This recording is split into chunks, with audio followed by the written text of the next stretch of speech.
reviewer. I'm back with you, messing with the lighting, I guess, in my kitchen. You're joining me in my live YouTube live. Here we go. We're live. The Springfield 3.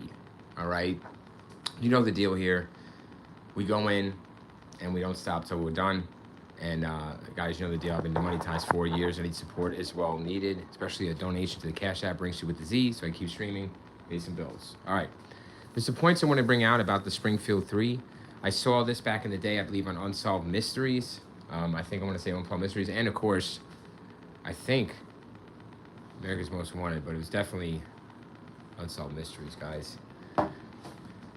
I read about that. The Springfield 3 refers to an unsolved missing persons case that began on June 7th of 1992 when friends Suzanne Elizabeth Susie Streeter and Stacy Kathleen McCall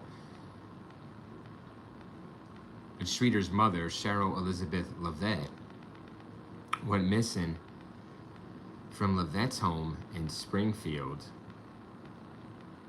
Missouri, United States. All of their personal belongings, including their cars, their purses, were left behind. There were no signs of a struggle except the broken porch light globe. We're going to focus on this porch light globe, okay? So the light is going to be key here, all right? Why it was broke. Could have already been broke. Could the perpetrator have broken it? We'll see. There was also a message on the answering machine that police believe might have provided a clue about the disappearance, but it was inadvertently erased. All right, neglect that then. In 1997, Robert Craig Cox, a convicted kidnapper and a robber, claimed that he had knew the women and had been murdered and knew where their bodies were, but they would never be recovered, the bodies. Neither their whereabouts nor their remains had ever been discovered, nor no investigators in the case believe Cox has any credibility, so scratch that. Yes?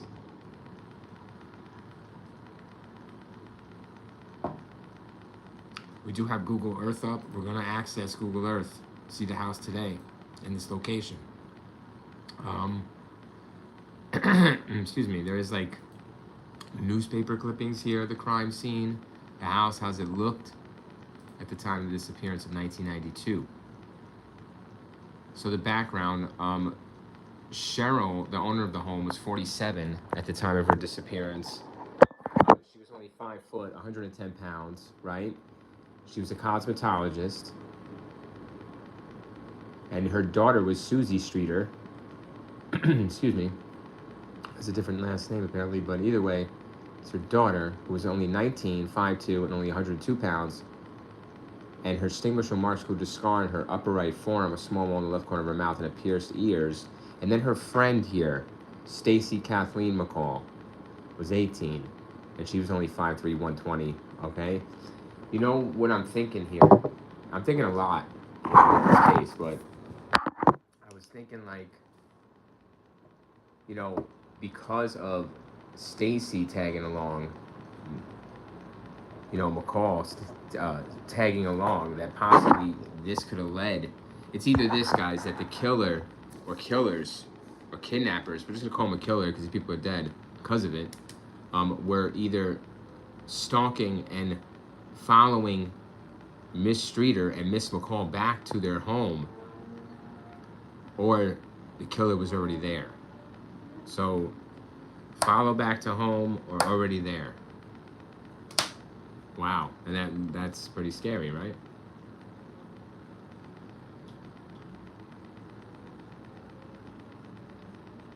All right, so I want to explain to you guys that there is a timeline here given to us by Wikipedia accordingly, but what the timeline is saying basically is that they're graduating, they're friends, it's a big, like, there's parties, they're party hopping, all this stuff, right?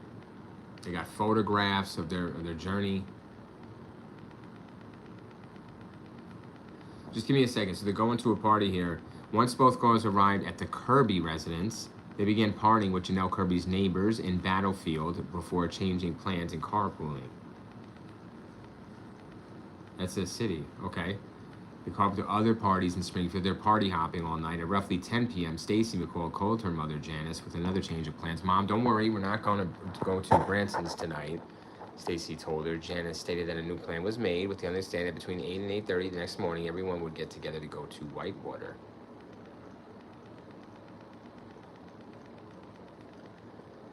So Livette, the mom, was last heard from at approximately 11:15 p.m. on the June 6th when she spoke with a friend on the phone about painting and varnishing and more in her bedroom. Their last party at the residence in McCall's friend's house was broken up by police at 1:50. Before the trio was returned to Kirby's house in Battlefield around 2 a.m., Elders stated at her party that she and McCall wanted to rekindle their relationship, so the pair made plans for the evening.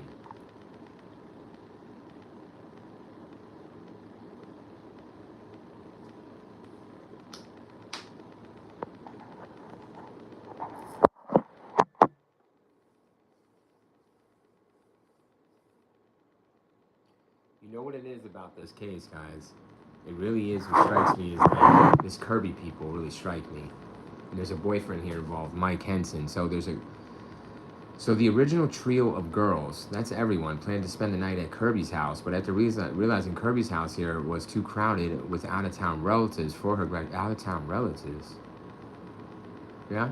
Streeter and McCall decided to go to Livette's home at 1717 East Delmar for the night. Streeter reported he was excited to show McCall her recently delivered king-sized waterbed. Janelle's mother, Kathy, told Springfield police she overheard the pair leaving while in bed.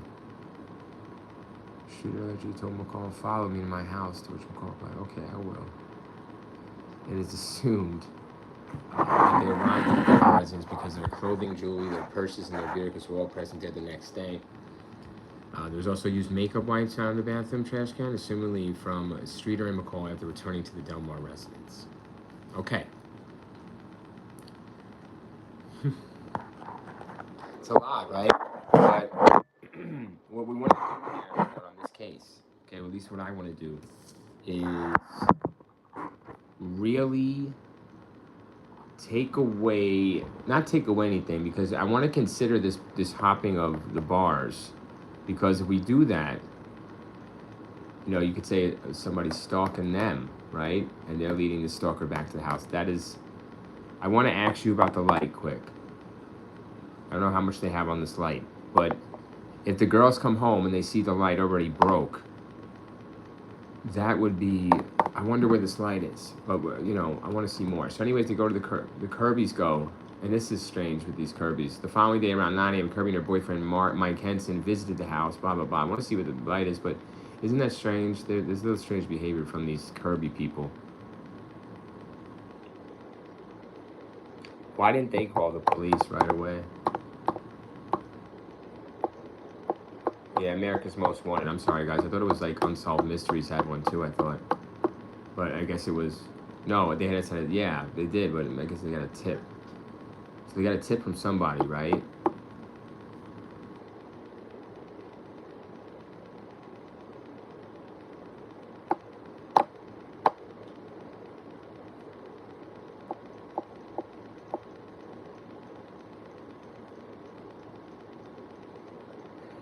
Dustin Relicant was a former boyfriend of Susie Streeter. He broke into a Springfield mausoleum a few months before the woman vanished and stole $30 worth of gold fillings from a skull. Police considered Rasilia because Streeter had given investigators a statement about the mausoleum break-in and was rumored to be a probable witness against Relisa in court. Relisa and his two friends that helped in the mausoleum robbery were known to be together in the area the night the women went missing. Really? Well, that's a good motive for a murder. Don't you think? Okay, guys, there's a bunch of other serial killers and shit that's not going to be what it's going to be right now. Right now, what is up with that? That's a motive for murder. That's a motive to lie in wait for these girls to get home. That's a reason to go to this house first. And lie in wait for the girls, what? Because either this killer is following them to guys either home from the party, from this house, from Kirby's house to Livette's house, right, to her mom's house. The killer's got to be following the two girls, or he's already there, inside the house. And the broken light is a big thing here. I want to know how the light was broken. Was it hit with something?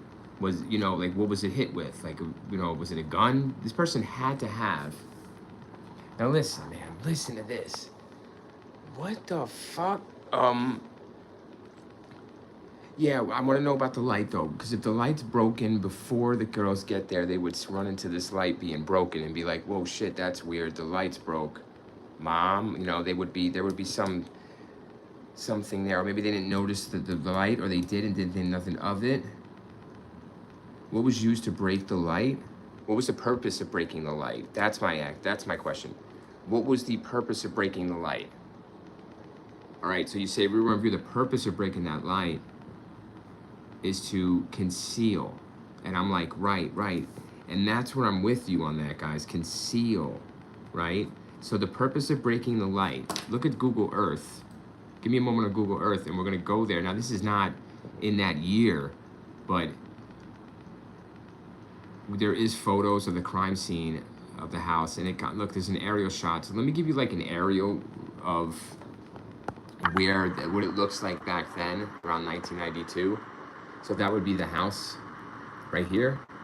And then that's the house they were kidnapped from. And I'm believing the porch light was probably right here and broken. So this is about that time, right? All right. Then you would go to the Google Earth. I'm going aerial here. Here it is now. So you kind of see it from above. And you could see like there would be, I don't know, to break the light. Would you really want to, like, is that really a necessary thing to, what I'm saying, guys, is that it was broken because Lavette, the person inside the house, there's no forced entry, so Lavette let them in or opened the door long enough for the person to push in. So what I'm saying is that they had to break the light to either push in quickly without her noticing them or conceal their identity, is what I'm thinking, like, in a way, you know? Does that make sense? Just conceal their identity. It's the house then in 1992. All the cars are there. But 1990, you know, does that make sense? See, the red car's there, all the cars are there. And the porch light would probably be right there. And it's broke, supposedly. So the person didn't want Lavette. Listen, if you're knocking at the door, you're gonna know that someone's at the door because they're knocking, right? But so you're gonna know that someone's aware, so the purpose of breaking the light, see, here it is again, there's like shit on the ground. So if you go a little closer with this photo, police are there questioning neighbors, more than like her family. You could see, but they cleaned it up. They cleaned up the broken glass, these Kirby people, so that it's broke. But why would you do that? If you're gonna knock on the door, you're gonna be seen. Like you're knocking on the door, so you want somebody to know you're at the front door. So why would you break the light? To conceal your identity. You know? It always got me why this light was broke. You know, why break the light? It's like, I understand you're gonna pull a kidnapping or whatever you're gonna do in this house. I believe this person was already in the house and took Lavette first and waited for the girls to come home or whatever, or the girls might have just ran up on this shit, you know? But they said their stuff was there, the girls, laid out real nice. So what did this person hide in the house? They had to hide in the house. They wouldn't run into their mother, so they had to come after the girls showed up, right? But here's the thing, timing is everything. We can probably get a better timeline as we go here through the case, more details, but the light is gonna solve it because it's highly unusual thing to this person or persons, but it seems like one person, doesn't it? It seems like one person that might have acted like they had three people with them, meaning like a gun, you know, like there was something strong to get these women to do exactly what the person wanted them to do. And obviously these girls did not resist. There was no resistance. So, no resistance. Probably maybe thinking they might live or get away or just cooperate. But that's a good picture there, guys, of the house. Isn't that creepy back in 1992? I was there. Yeah, not there, but that area is good too. But there's purses here, guys. There is, so here's a shot of the crime scene. They're gonna go inside. We'll take it as we take it, but you know, you have everything. So the girls got there, all good. They put all their purses down. This is not an act of a hostage situation. Apparently, they're at gunpoint and they're led into the house. You know what really strikes me about this? That light is like you would kind of like break the light to come up behind them, you know, or like. See, the light is a very. I think the light has a lot to do with this, with solving this, because the light's either broken to conceal identity, because they're known by the victim, you know, or it's used as a decoy ploy to get them when they're not, like, how much does that little light really affect shit, you know? This person is, they're not, that's just something that it seems like a waste, you know? I don't see the purpose in the light. If we can get the purpose in the light down, and we can figure that, you know, I think we can figure out who did it. Because if it's a stranger, my point is, if it's a stranger that's not known to them, there would be no purpose to break the light. Because you're going to kill them anyways. You're going to kidnap these people. They don't know you. So you're going to do it for your good pleasure. You wouldn't break the light because you're just going to go in and do it. And that's it. And the light's not going to stop you. The light's not going to, they don't know you. They don't know your face. So they're not masked up. All right. That's the thing here. If there was a camera, you know, instead of a light, they would have broke it. And it's like, okay, viewer, you got a point. If that light is a camera, they would have broke it too. Why? To conceal their identity, because they needed to conceal their identity from their victim, because the victim knew them. Like, that's what my idea is for breaking this light. You know, there's a purpose for that shit being broken. Like, it's bright, it's right here in the front door. You got to get the person to the front door by a knock. You know you're going to get him to the front door with a knock, right? So you don't need to break a light to get him to the front door. The light's broken either to sabotage someone, you know, have them in the dark, come out, bam. Or that light is like not even a motion sensor light. It's just a little light, which is close to the door. So if somebody cracks open the door, the light's going to illuminate your face. So if that light was a camera, I believe it would have been smashed just as well, because it's revealing their identity. And it's revealing their identity to who? Not to us, but to Livette, to the person in the house. So this person is known by the person in the house. And I want to start there. You know, that's where I want to go.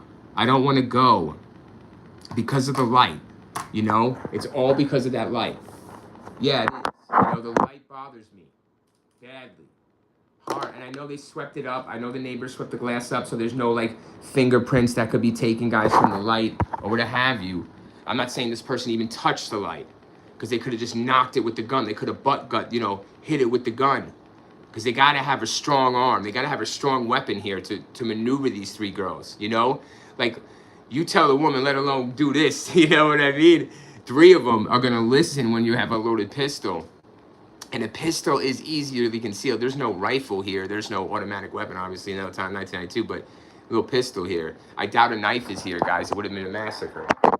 But, and then the question we'll have to answer is, where did the girls go, right? Where were they taken or whatever? But I want to start with who it was, you know, and the light is telling on who this was, or who it possibly was. It was someone that was known to Livette specifically, and they broke the light to conceal their identity to the person that's going to answer the door.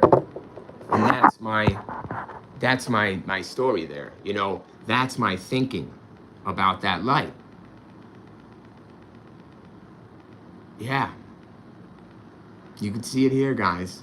You know, you walk up on this light back in 1992. Remember, no cameras, no motion, no nothing. That's just a little light that will be flipped on from the inside. So when you knock on the door, the person's gonna flip the light on in your face. And this right here, this is the lamp. It's broke, but yeah, it'll light up. And it'll light your identity up to the person that's cracking the door open. That's how it happened in 1992. Instead of, cameras, there was the light to identify you. And then the person broke the light, so they were not identified quickly enough by this person, Livette. They wouldn't even be identified. You want to see who's doing it, because maybe they wouldn't open the door all the way or some shit. You know, it's like something with breaking the light. It reminds me of breaking a camera, you know? It's exactly how you would do. You would just butt gun the camera, right? Boom, break the camera out right in front porch. Same thing with the light. It's like, why break the light? And I don't know what the theories are on the light, but this is beautiful crime scene photo shit here. Reddit is blowing it up. You can see the bedroom here. So everything is as is, you know? And it's like, well, where did the girls come into play? I believe. Thanks for the like. I appreciate it. Thank you. I appreciate any support. Thank you. I'm into money ties, so thank you so much. Yeah, this is the bedroom as is. Very, you know, we the light is it to me. It's now listen. The Kirby's here. There's like these people, supposedly people known. Their actions are weird. There's also this Dustin Roselia who was, yeah, there was some court case against him. What happened with that? I don't know. They're not telling us. Guess nothing.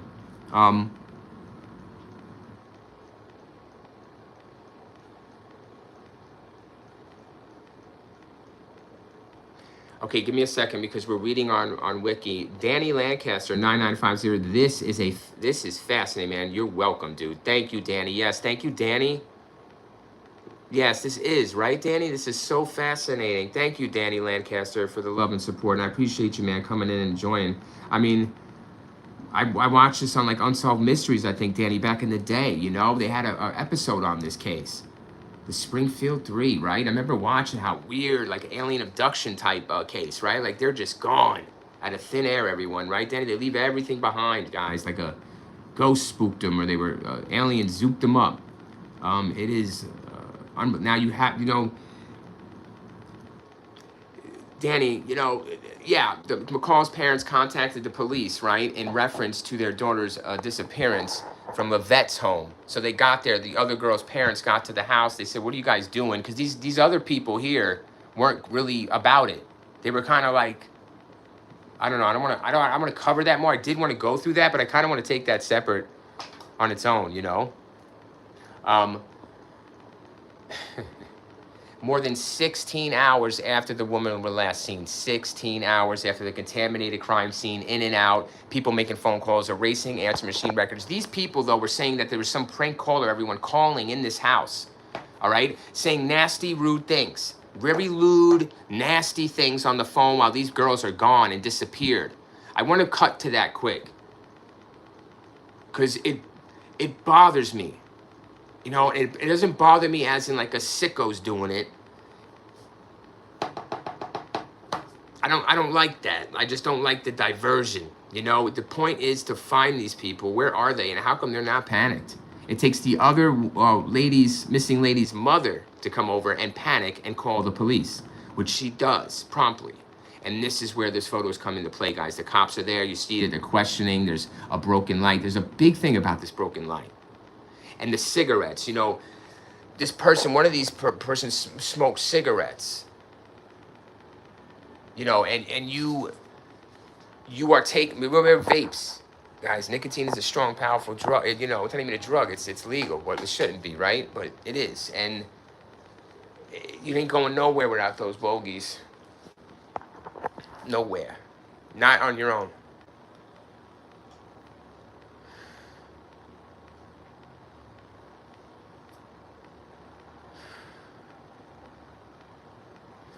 I'm sorry, I'm going over this in my head because I don't want to.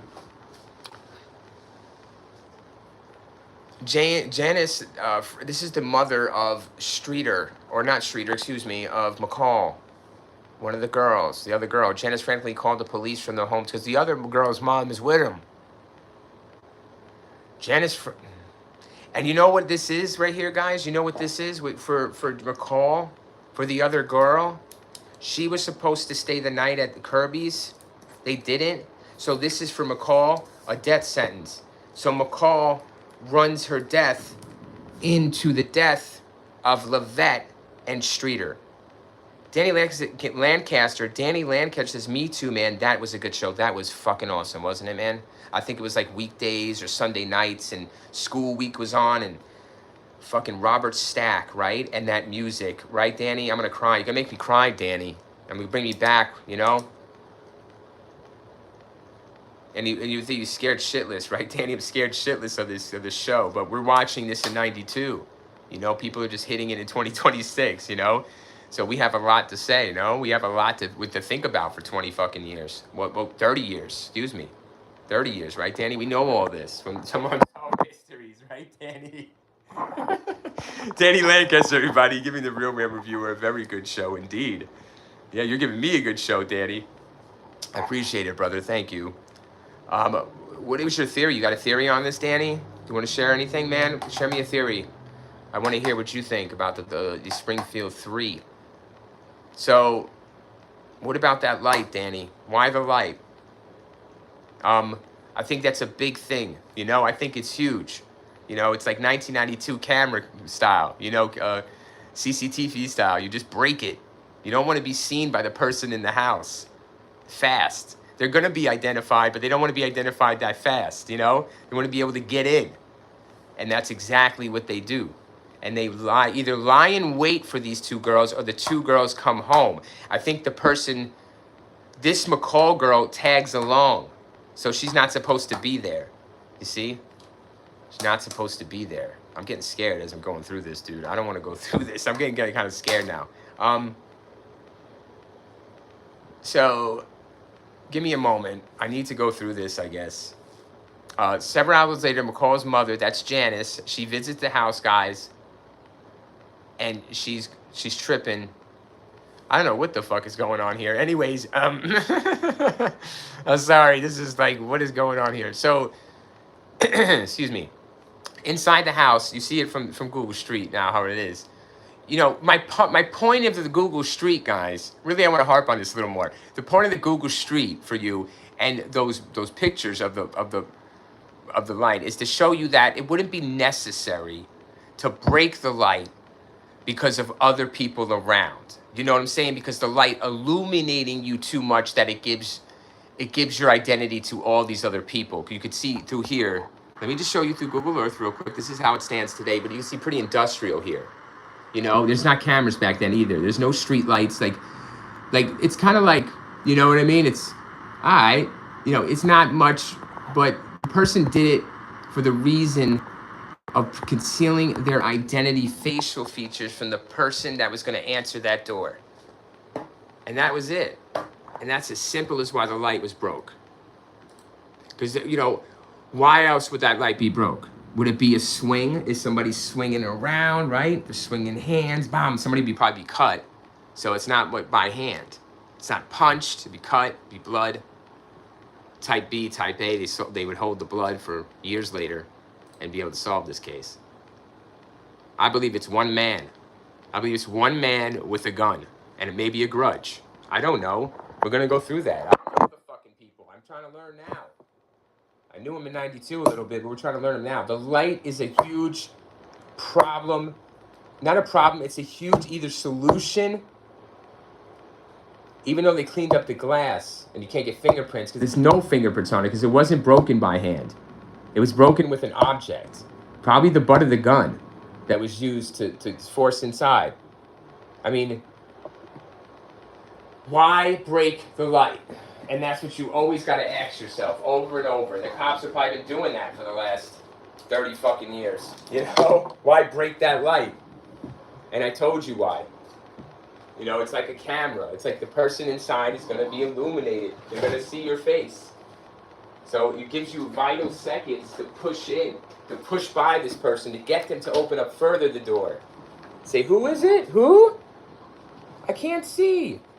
And then they open the door fully and you're in. Oh, hey, Tony Gunn, 4739. Tony Gunn, what crime was this? This was the Springfield 3. They were apparently kidnapped by an unknown stranger or strangers, and they were never showed up since 1992. And they were legally declared dead in 1997. And they have never been heard or seen from since. They left all their possessions behind. Money, cash, clothes, cigarettes, and cars. Houses, family. They left it all behind. So it wasn't of their own fruition, they're saying. Definitely not. They're saying that, and there's very little evidence to go on because the crime scene was contaminated by neighbors, by friends. supposed friends that don't call cops when they go to the house and no one's there. They should be. But yeah, just the contamination up the wazoo. So they only got nothing saved from 1992. What they got is these photos we looked at. We still got a couple more, but whatever, if need be. The really important thing is this light. There's a porch light that's shattered in the front porch, and the cops don't know the reason. You know, what's the reason for doing that?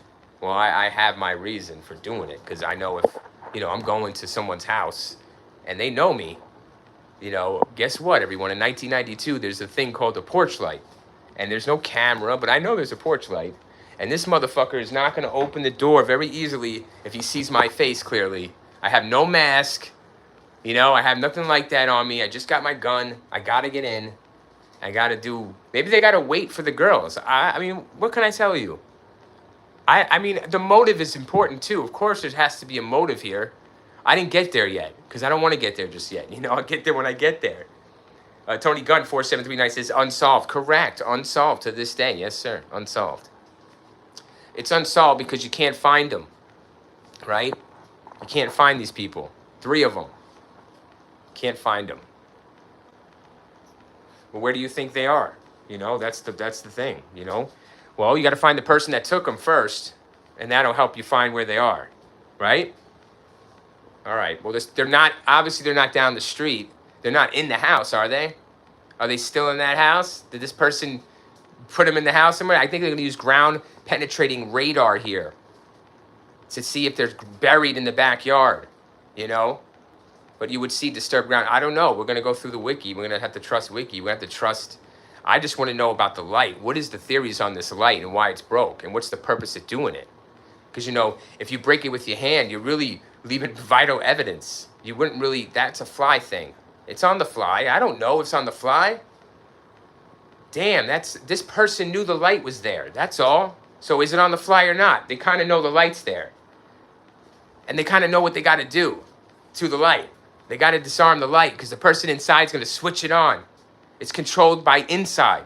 And they're not inside yet.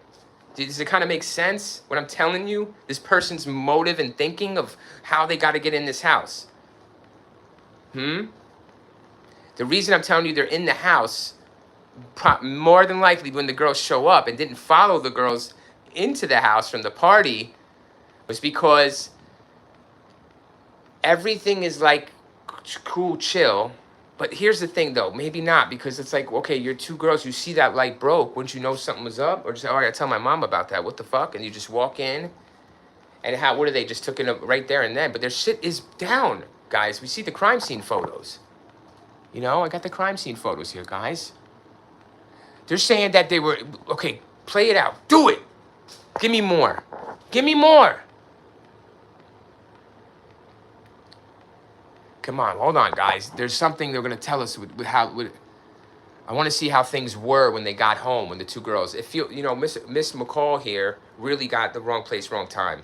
If she didn't tag along with Streeter and stayed somewhere else, or the plans went to plan, they never would have been dead. I really don't think so. I think they ran into this shit at the house. But what do I know? Let's go further. So the only closed mobile possession of the night, Janice noticed that Stacy's shirt and underwear were missing. Streeter and McCall's recently used makeup wipes were found along with their jewelry and their keys. So the motive wasn't robbery. The motive was what? It's either assault or it's silence. It's either assault or to silence them.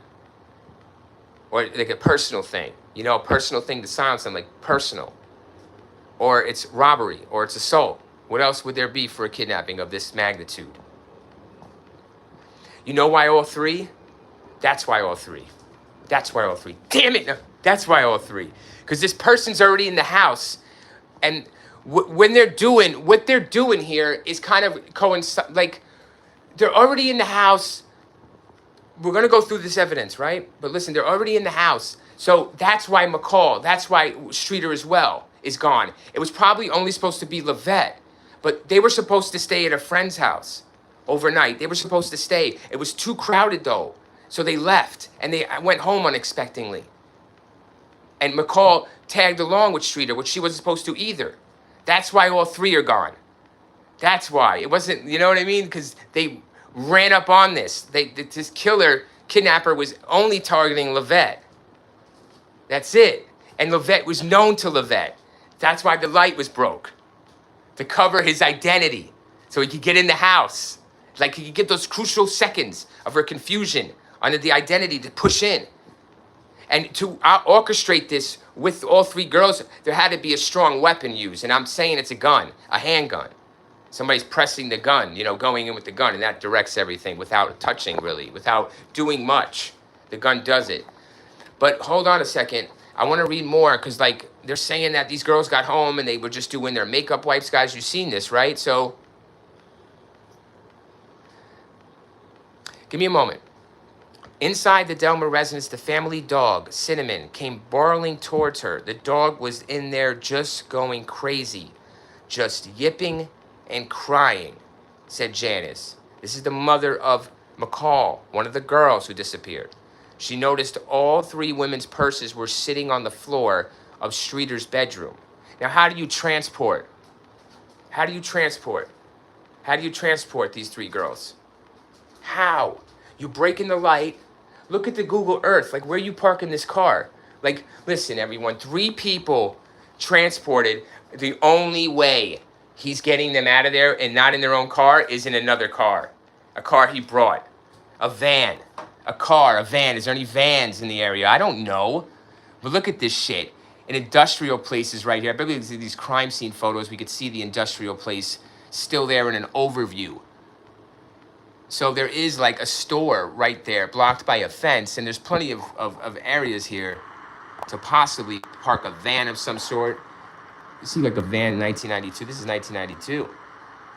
So you could see maybe probably park here, hop the fence or go around, about to break it, boom, boom, boom, get in, get her, him up in a room with the dog, whatever you're doing, wait, the kids come home, the kids don't know nothing.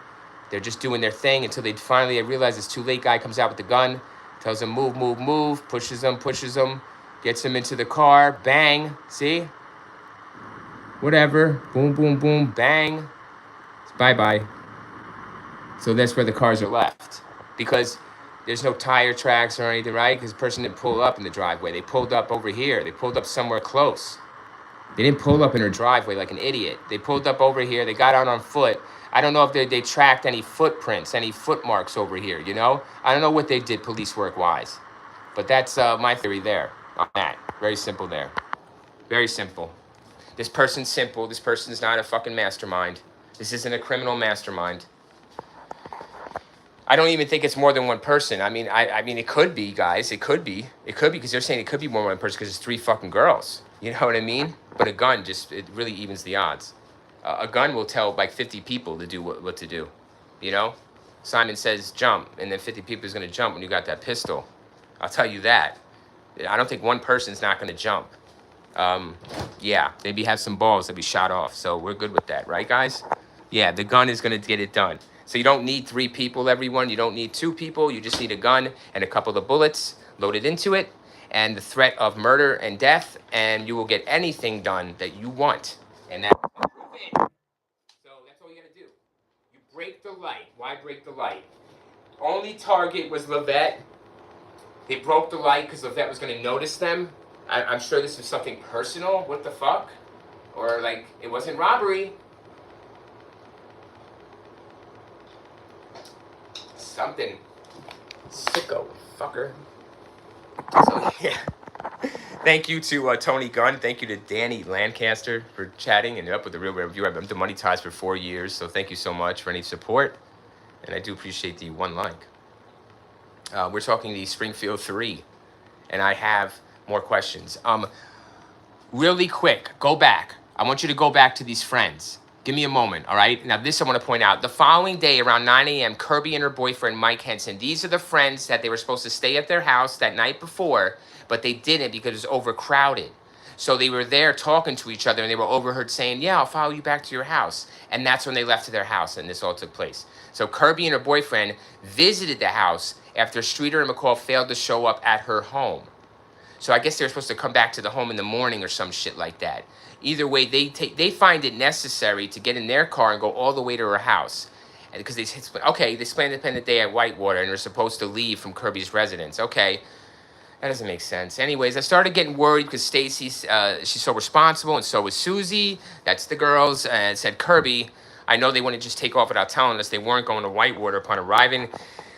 Kirby found the home's front door unlocked and entered.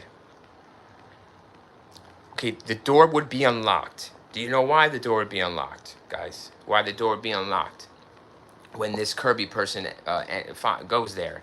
Because the killer or the kidnapper is not going to tell them to stop and lock the door. Take your keys. The keys were left. Either way, he's not going to say, hey, by the way, be sure to lock your front door before we leave. Thank you very much. Right? Does that make sense? Okay. Moving on. That's why the doors were open and not locked. So, because they didn't lock it.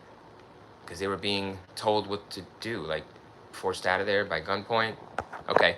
Anyways, Henson, okay, so listen, Henson, this is the good thing here. So, upon arriving, Kirby found the home's front door unlocked and entered, but found no sign of Streeter, McCall, or Levette. They're all gone, this Kirby says. Each of the women's cars were parked outside. You saw the pictures, all three of the cars.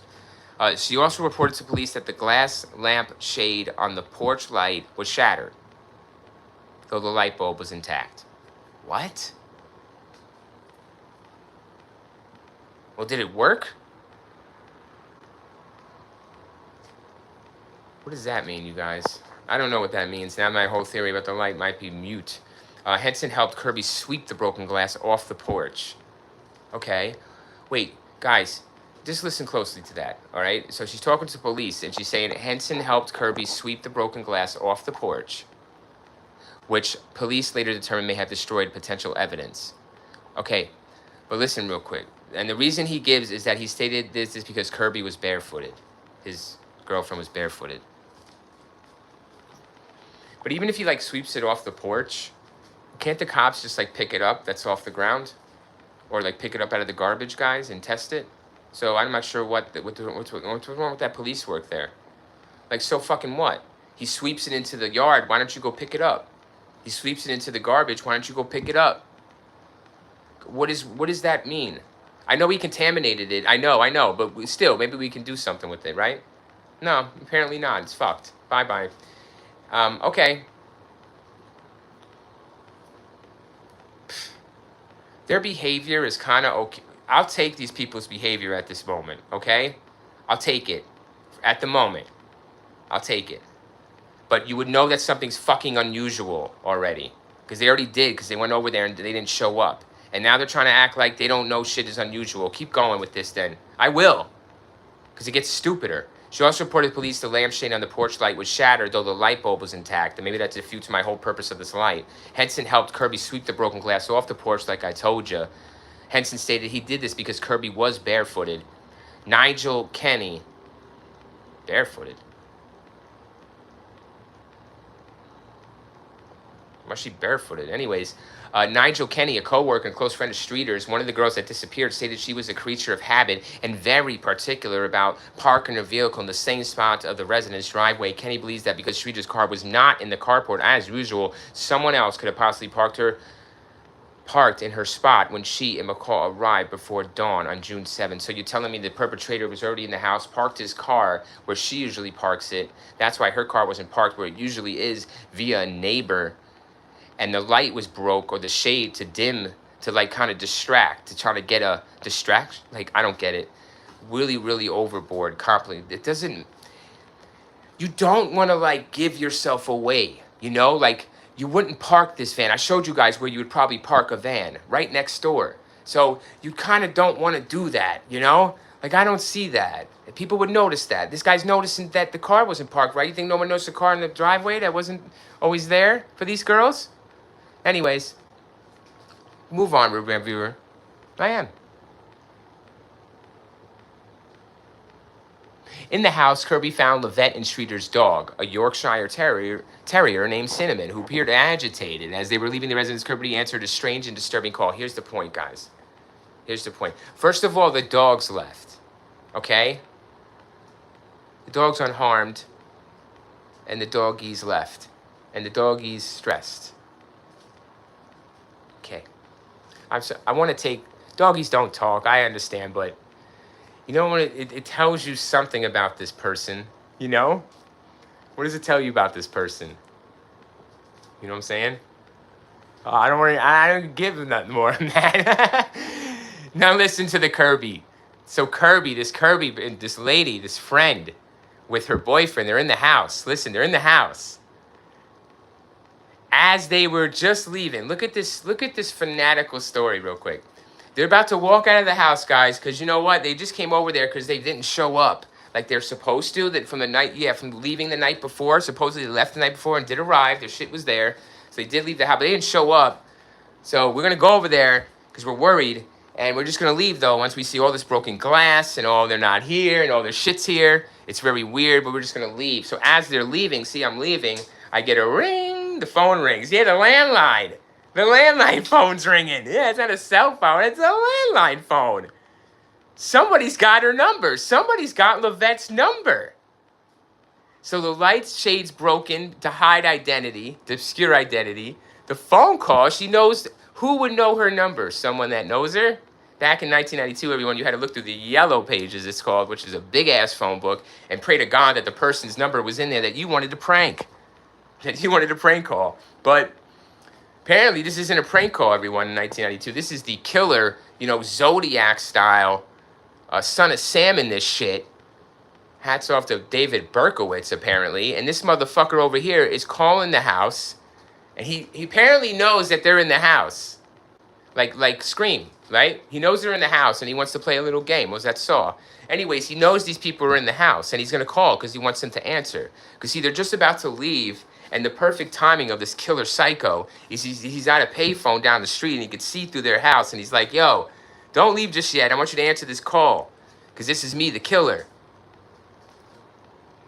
That's so... In 1992, guys... I know there's Son of Sam. I know there's Zodiac. I know all about it. I know. This ain't no mastermind. What the fuck is this story? So, what is this, guys? Who are these people? So they're like, Kirby answered a strange and disturbing call from an unidentified male who made sexual innuendos. She hung up. She hung up. Hold on, guys, but don't worry. She disconnected the call from the possible killer and kidnapper, but hold on a second. He's going to call right back. Don't you worry. She hung up, but immediately, I told you guys, immediately. See, she says, don't worry. Immediately received another call of the same nature. And again, I just hung it up. Like, fuck you. Like, this ain't creepy.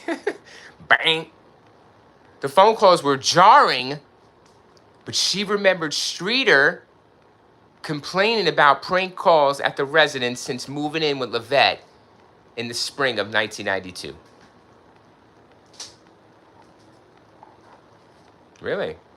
So she's got to say that because we can't hear that from Miss Streeter here, everybody, unfortunately, and Miss Levette, because they're gone. They're dead. They've been pronounced dead since 1997, I believe. According to Springfield Police Department, I'm laughing. I'm sorry. This is just so fucking stupid, that part. Like, that, so, the reason I'm telling you about the light obscuring identity, and I'm telling you about this stupid fucking story, and I'm telling you about cleaning up the glass, and then panicking, because you went over there because you were panicked and worried about it, but then when you get over there, you don't do shit. You don't call the cops. You don't do nothing. That's weird. You know? The person heard them say that they were going from Kirby's house. The person heard them say we're leaving. I want to ask that person, did Kirby or Mike Henson leave shortly after that? At any point? You know? Because then the killer would have had to follow them. You know? But it doesn't make all sense. You'd have to follow them with him to get inside and chill, and then break the little thing and have him come to the door and not notice that it's Mike Henson or Kirby. They send Kirby to the door. So they open the door. And then they bum rush in. And they do what they got. They take, yeah, man, what is up with this story, guys? And the story, see, is sexual in nature. See, these calls are sexual innuendos. So they're hinting at a that this perpetrator, they're giving the cops a motive without even realizing that we shouldn't be listening to them. And why are they insinuating or interjecting themselves into this investigation like that and giving us a killer that has sexual desires? And this what the murder was about and kidnapping was about. It was sexually motivated. This is brought in by these people who now are not panicked, and they just went by the crime scene to check it out and clean it up a little bit before somebody else called the police. They're out the door, but apparently they get a strange phone call from a sexual predator teasing them. Wow, but they didn't know nothing was wrong. This is a horrible little sequence here. I don't like the sequence, and I don't like these people, but what do you want from me, guys? I'm not the cop in 1992. You know, I'm not a cop. I wish I was. I like to talk to them. I like to talk to the woman that overheard the kids speak and see if these people went out after they left. You know, the cops didn't ask her that. Did they leave after McCall and Streeter left? Did they leave too? Did anybody leave? Or were they here all night? But they were going to wait for them to come the next day. So there was something going on here, you know, between these people. You know, you can't think randomosity because they're putting it in your head it was randomosity, that this person was motivated by desires, natural desires to be used unnaturally, okay, by a weird phone caller back in 1992. They hung up once. They called again. I don't buy that, you know, guys. It's a tough one for me because there's another phone call we're going to see from like America's Most Wanted. But this here sounds like fabrication, you know. It sounds like you're throwing a monkey wrench. You're throwing something in there yourself to me to tell me, to get me off the path. You know, really to get me off the path. The light tells me a lot of the light being broken. It tells me a lot. I don't know if even the bulb worked. They said the bulb was intact, but they didn't say it worked, guys. They said the bulb was intact, but I don't know if it works. Somebody's got to hit it from the inside, hit a switch. So somebody from the outside didn't want somebody from the inside to hit that, to light it up. You know? It's not from a struggle. You know what I mean? Those lights are very peculiar. They're very hard to break, too, at times. You really got to put some force on them. Like, I remember those old school 92s. You know what I mean? Shit. The bulb was intact, but just because the bulb's intact, everyone, I can unscrew it a little bit and it'll still be intact, but not light up, but not work. You got to take the shade off, maybe. Maybe the shade had to be broken to unhook, to unscrew the bulb. So it didn't activate when she hit the switch. Right? So that's what you would do then. You would have to get at the shade somehow. Maybe while doing that, the shade broke off and fell. I don't know. Maybe the person couldn't access it unless they took the shade off. I don't know the fucking bulb. But had to be something like that, you know? Had to be something like that. The reason for the light is key to finding the person who did it. And these people come over and clean up the glass. They make up a fanatical story about a prank caller using sexual innuendos. They don't have specifics on it.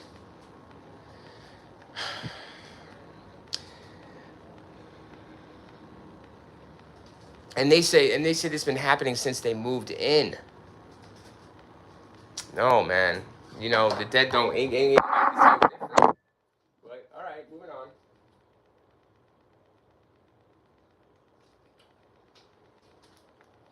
So Kirby says, she says, according to Springfield Police Department, David Asher, the calls were obscene. The individual will not identify himself. They were using the F word and several other words. And she just hung up the phone. Almost immediately, the phone rang again. Obscene phone call again. Click. It's over with, said Asher. Kirby described the caller as teenish. This word is highlighted in Wikipedia. Teenish, adolescence, is a transitional stage of human physical and psychological development that generally occurs during the period from puberty to adulthood. Adolescence is usually associated with the teenage years, but its physical, psychological, cultural effect, blah, blah, blah. Teenish. With no sign of Streeter or McCall, Kirby and Henson decided to visit the local water park, Hydra Slide, now, of course, closed, in Springfield, instead of Whitewater in Branson. So they didn't even go to the place they were scheduled to go.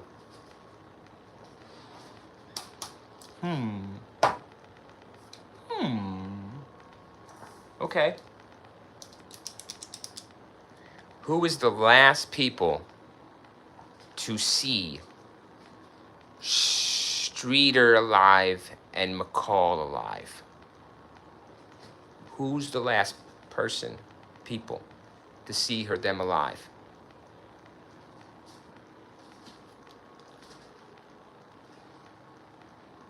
Oh, it's Kirby. It's this Kirby girl and her boyfriend, Mike Henson. It's these people that come over the next morning right after they disappeared and clean up the crime scene and erase messages and get obscene phone calls, and they're there for all this fanatical fucking shit. Wow, they're special. They're injecting themselves into the investigation. They are the perpetrators, possibly. Possibly did this. Now you'd say, real viewer, how did they do it? Well, we can talk about that too. I do have a theory on how they did it. See, my theory was I was way off at first. I'm thinking this is some kind of, sexually motivated crime. This is some person with a grudge in the neighborhood. This might have been motivated guys for assault. Yeah, it sure have. I'm leaning towards that. I'm leaning towards that's why there's no robbery. So this was an assault, meaning that they wanted something physical from the girls. All right? From the girls. The mother's going to be collateral damage. You understand? You're going to understand that part, aren't you? This mother now, to me, isn't the target. At first, I thought she was the main target, and possibly the girls rolled up on this. Now, that's still a theory, right? It's still a theory. But I think the light and it being fucked with, period, means that this person was known to the girls and to the mom, right? That they would be known, especially to the girls. So that's why I think the light's fucked with. Only purpose of that light being fucked with by that person on the outside. It's for somebody on the outside fucking with the light, so it can't be turned on the inside.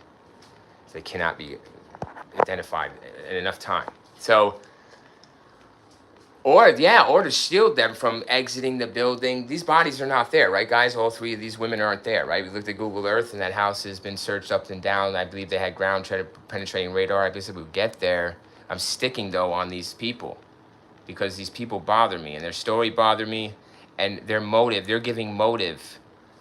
You know, they're the ones giving the motive. It is Kirby and Mike Henson. After we speak about this, guys, after they get this creepy phone call and they say it was teenish, they're blaming it on teens.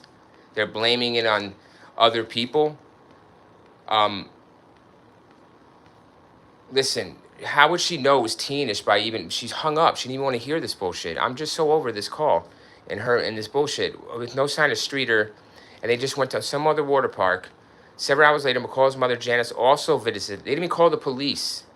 See? They didn't even call the police. They cleaned up the crime scene. They didn't call the police. What are the police doing with these people? Why aren't these people... What is up with these people? Now, listen, everybody. Their DNA would be in the house now, right? Their fibers would be in the house. Their blood would be in the house. And it would all be explainable. Because they're their friends and they were in the house. So we're good with that. They don't have any of that, though. But, you know, whatever. You know what I'm feeling like? They went back to the house in the morning to clean up the glass. Maybe they went back in the morning to clean up the glass specifically because they forgot or they were planning, you know what I mean? I don't know. Like, I know they didn't plan shit with these people the next day. But they're saying they did. That's why they went there, guys. That's the whole reason. They're saying they planned shit and they made up. They were apparently on bad terms. And now they magically made up that night, the woman saying Kirby. And they made plans. See? Give me a second on that.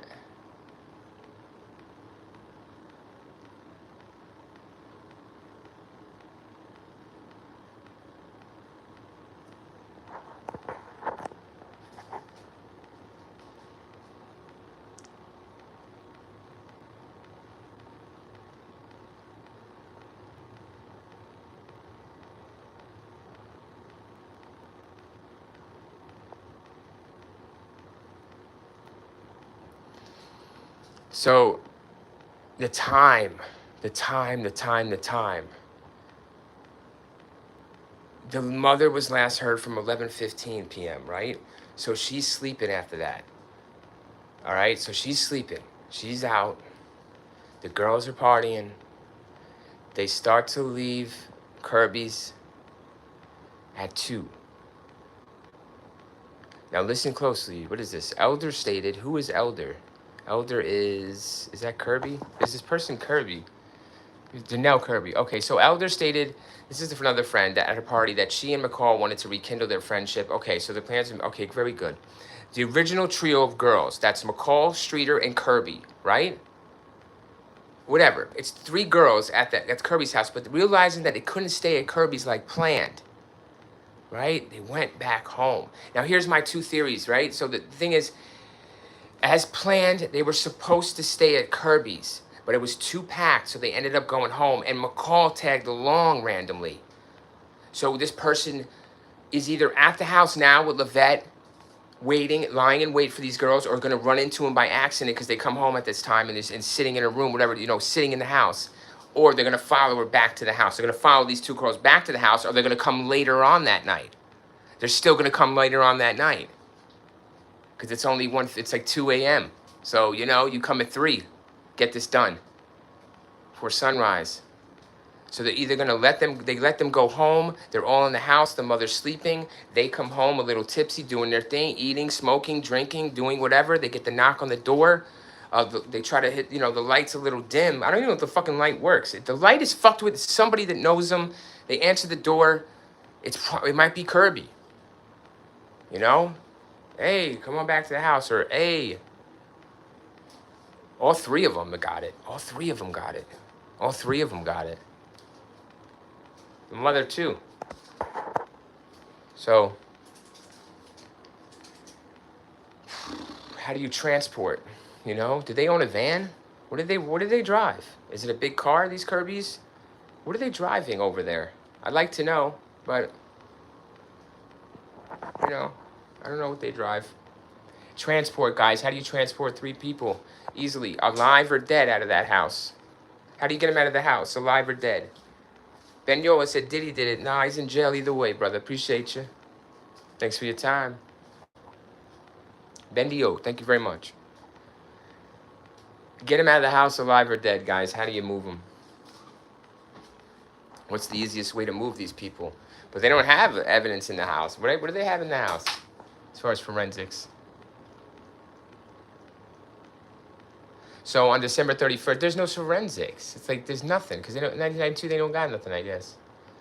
McCall's parents contacted police and rushed to the doorstep of Pearson Millett's home more than 16 hours after the women were last seen, and other worried friends and family called and visited the house the following day. Police estimated the crime scene had been corrupted by at least 10 to 20 people who visited Levette's house and tidied up the residence. Tidied it up. While the women were missing, including emptying ashtrays and cleaning coffee cups. When I arrived, the first thing I noticed were several people in the yard. The door was open and people were coming and going from inside the house, said Springfield Police Department's Rick Bookout. Upon the officer's arrival, the scene showed no signs of a struggle, except for the shattered porch light. Shattered. It's a mess. It's fucking shattered.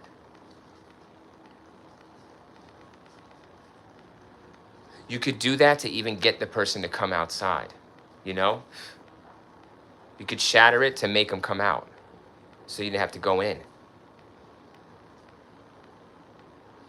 Wow, if you shatter the light and get all 3 of them outside, I don't know how you get all 3 at the same time by shattering that light, but that's why everything's not disturbed, and there's no sign of a struggle, and everything's left in the house, and the dog's in the room, because they got to come out. Could you get them out by shattering that light? How do you get them out? Holy shit. It's like the light is the key to all this. It's the key to a lot of it.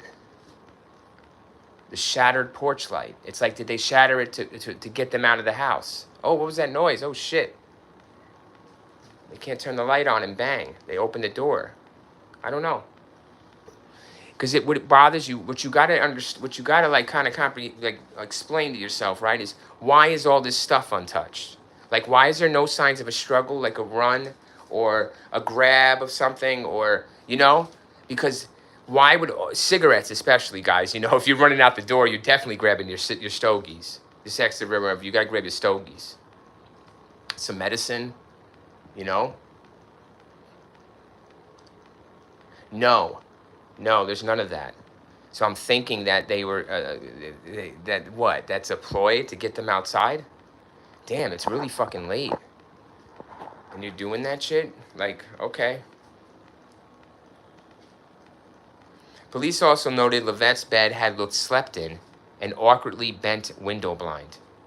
All personal property was left behind, including purses, monies, cars, driver's license, keys, medicine, cigarettes, and the family dog Cinnamon, who was most likely the only witness of the woman's disappearance. Levette had a doctor's appointment scheduled for Monday, June 8th, 1992, and they all had work scheduled too that week, but never showed up, and never will again.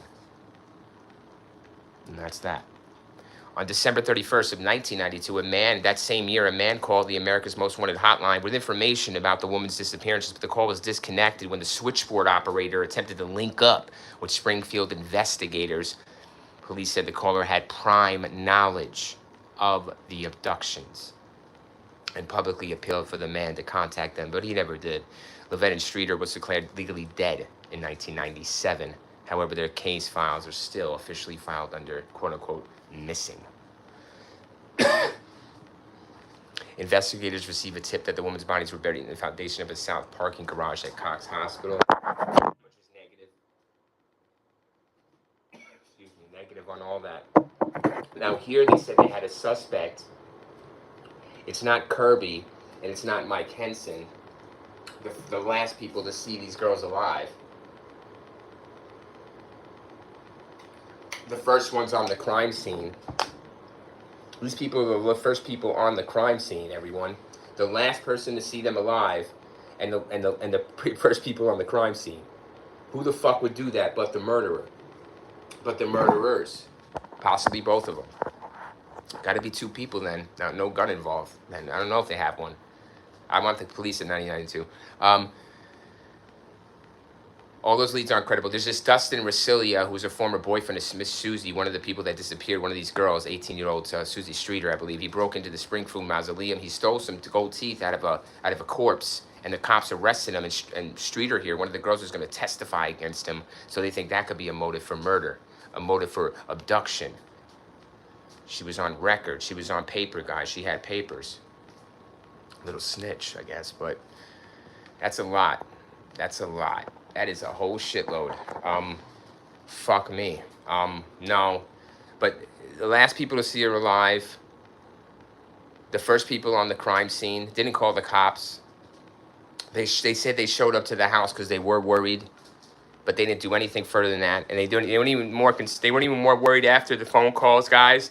They weren't worried after the shattered glass. They weren't worried if they didn't show up. They weren't worried. They just went to another water park. And Lottie fucking do they are. I don't buy that. Who are these people? Who are these people? And they're never mentioned again, everyone. They're never mentioned again. That's it. They're never mentioned again because apparently they're not suspects. Everyone's a suspect. This case is not solved. Who had access to these girls very easily? Who could do something like this without making a mess? Very smooth operator. Well, it ain't a serial killer. That's who's smooth. It's somebody that knew him, and they knew them, and that's it. And who the fuck are these people that are doing this shit? You know, last person to see them go off alive, and the first person on the crime scene. So, no, I'm good.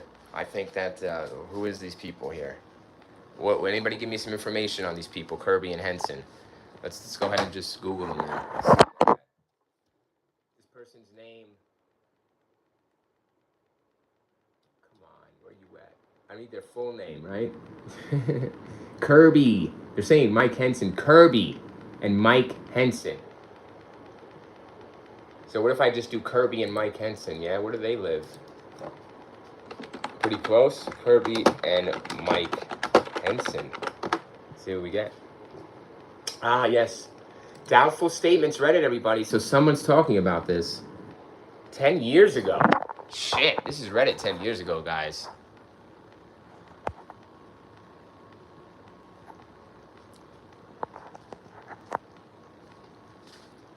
So what they're saying is about 8:30 p.m. Streeter, McCall, Jenna Kirby, and her boyfriend Mike Henson walked next door to the party. It was at the house of Brian Joy. Blah, fucking blah, doo-da, right? So don't get sidetracked. Stay on focus. Okay, here's what he's saying. So Kirby invited the girls to sleep at her house instead, but several of Kirby's relatives were there. That's what we're told in Wikipedia. And they said no. Excuse me.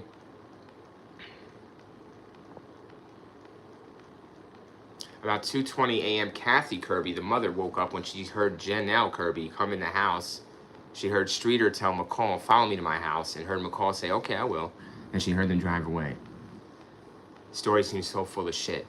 Listen to me really closely, guys. It just popped in my head, you know? You know what gets me about this case, too? Is this other girl, McCall. You know, this other girl gets to me because it's like, I know she's at the wrong place at the wrong time here, but maybe she's the target, you know? Because she was supposed to stay at Kirby's, but she ended up staying at Streeter's.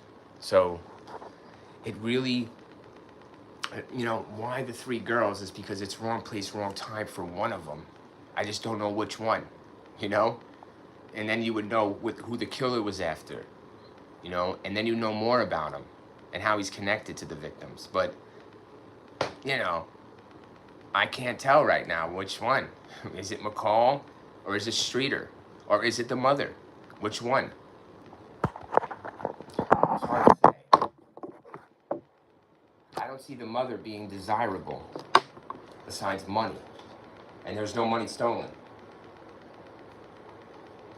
The mother's collateral damage. That's it. The target is one of these girls, or both.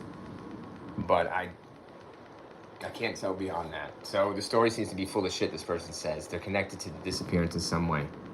And this person's going to defend them. Snapper 1971, 10 years ago on Reddit says, the confusing nature of the statements of the teenagers is not surprising. I was 21 in 92 and my life was very fluid. Shut the fuck up. Shut up. No, guys.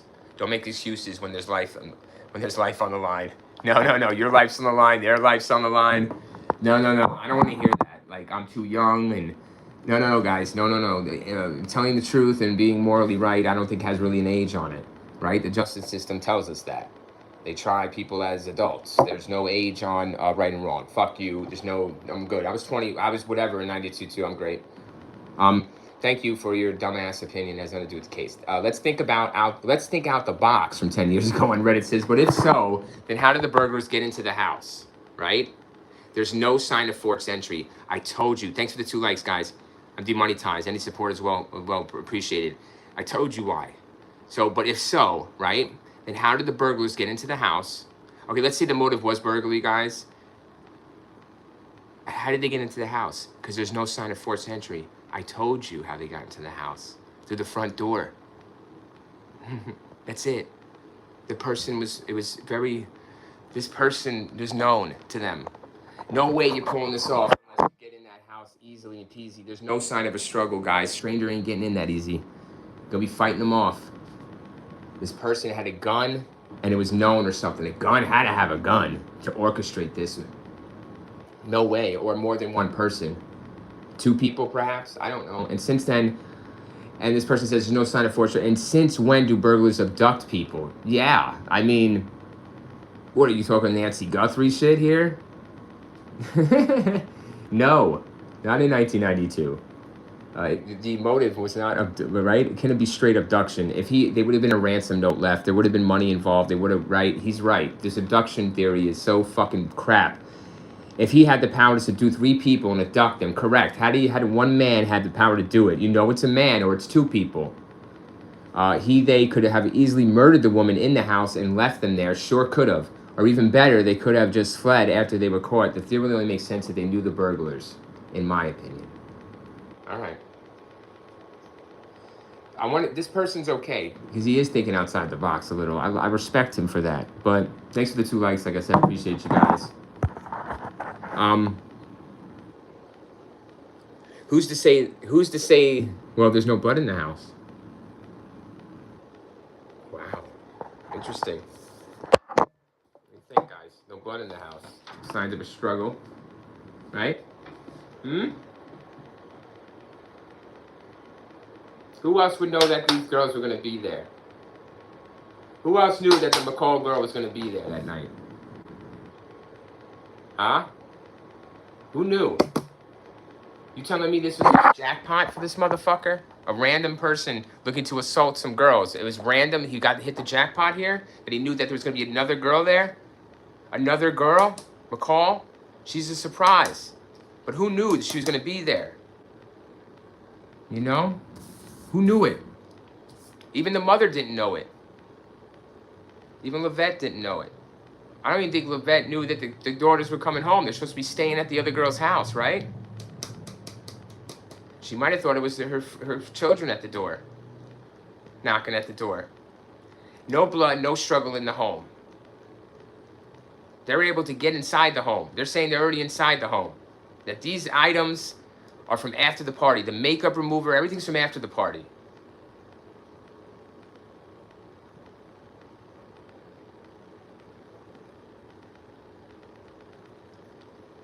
Huh.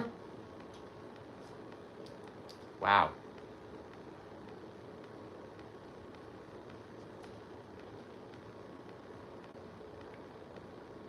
They're saying on Reddit that what we're saying or what I'm saying, you know, what's up with that, right? It's kind of funky.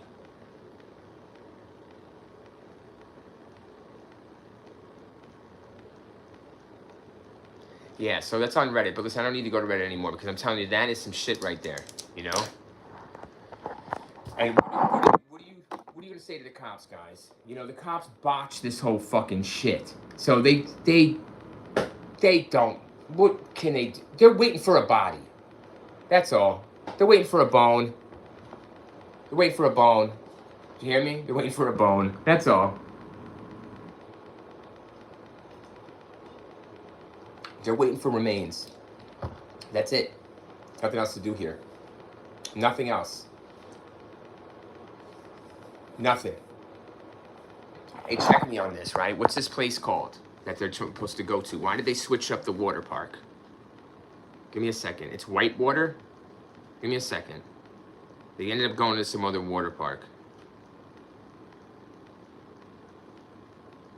They went to Hydra Slide instead of the Whitewater. What's Whitewater? Whitewater in Branson. Okay. Check it, look. So they changed their destination. Okay. At the last minute, they changed their destination after they find out the girls aren't there. Okay. Whitewater is a 13-acre outdoor water park in Branson, Missouri, featuring a 500,000-gallon wave pool, lazy river, and high-speed drop slides located at blah, blah, blah. Country Boulevard. All right, let's take a look. Google map it. Why did they change their little location? Take a look at this water park they went to in Branson. Oh, they're supposed to go to Whitewater. Excuse me. They're supposed to go to Whitewater. So we're going to go where they, Google Earth, where they're supposed to go. Kirby and Henson and Streeter and McCall, the girls that disappeared, were supposed to go to this water park. But they chose another water park.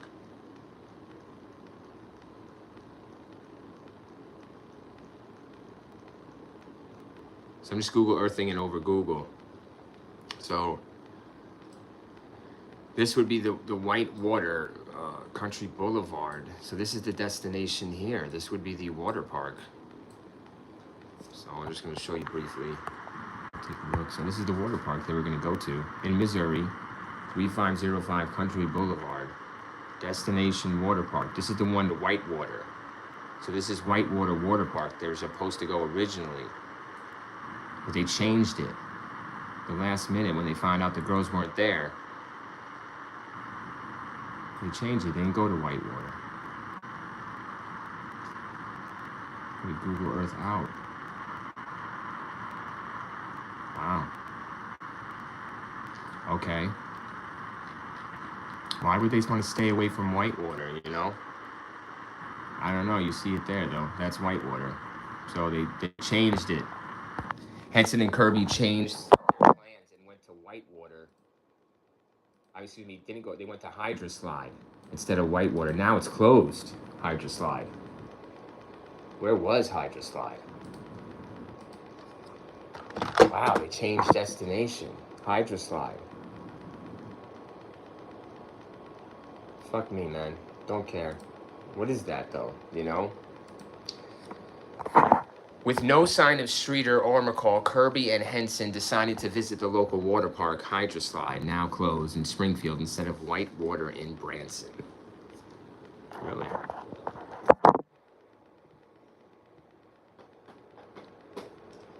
So the only one that calls the police in a panic when she gets to that house is the mother of McCall. One of the girls, the other girl. The other mother's, of course, with her daughter, dead or kidnapped. They didn't take the family dog, they left the dog. They didn't hurt the dog. So this wasn't... Damn, man, the dog would be going fucking ankle biting, no? That dog seemed pretty fucking protective. Especially probably of the mother, you know? So the dog must have been left in the room or secluded from when this happened or barking its ass off. I don't think there's anything else we could do here.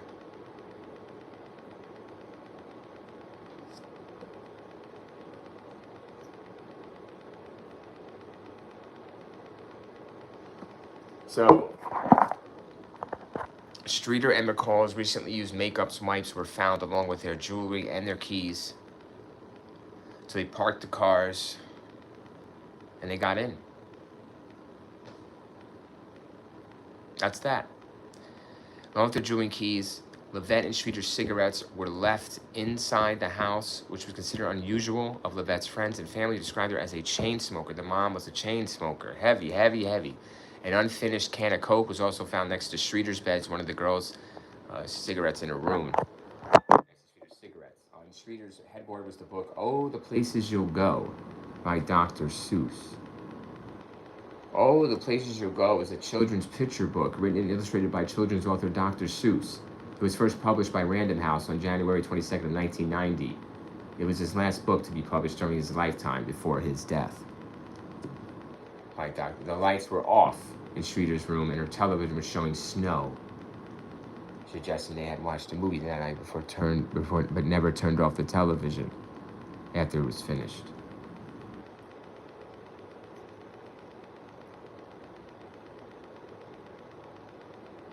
Holy shit.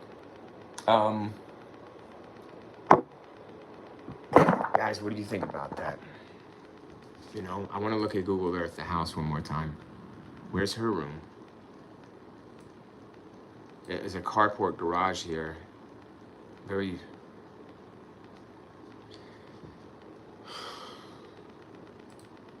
Fuck. What the hell is going on, dude?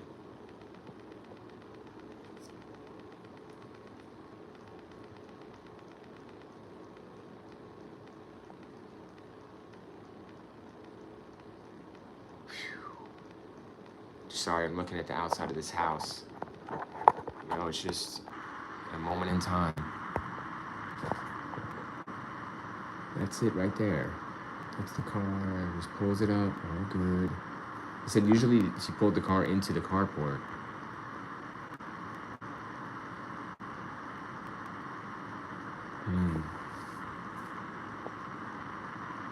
The window looks like to be the living room, and maybe possibly this over here would be her room. I don't know.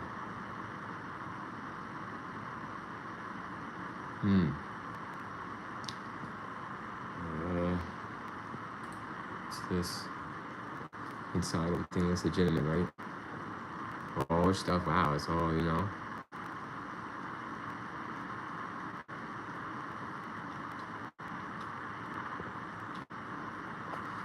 Why did you leave? Oh, inside the house now, huh? Interesting. Interesting. Really? Inside the house now. Okay. Here's the people involved. So that's the mother, Levette, and then you would have her daughter, the Streeter, and this would be McCall. Streeter, Levette, McCall. McCall tagging along with Streeter that night. So whatever happens to Streeter happens to McCall. Whatever happens to McCall happens to Streeter. Whatever happens to Levette happens to Streeter. You know what I'm saying? So all these lives are intertwined, and their deaths. And this event is gonna, I really think that McCall, it's either she's the intended victim or one of these are the intended victim. So somebody's not the intended victim here. Somebody's collateral damage. Somebody's collateral. I'm thinking it's the mother's collateral. It's inside the house in the living room, apparently. This will be the mother, Levette. This is going to be, I believe, the daughter, Streeter. And this is McCall, her friend.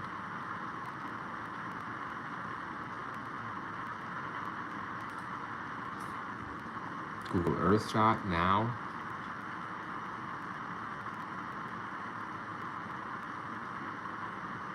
Okay. All right. I really don't think I can pull any more from this. I really don't. I don't feel with the information here we're gonna get any more out of it. If this person that calls in December has information, cops say that this shit was fucking prime. Really? You hear the word they use, prime? Give me a moment with the prime shit. Prime. I want to know why they use this word prime.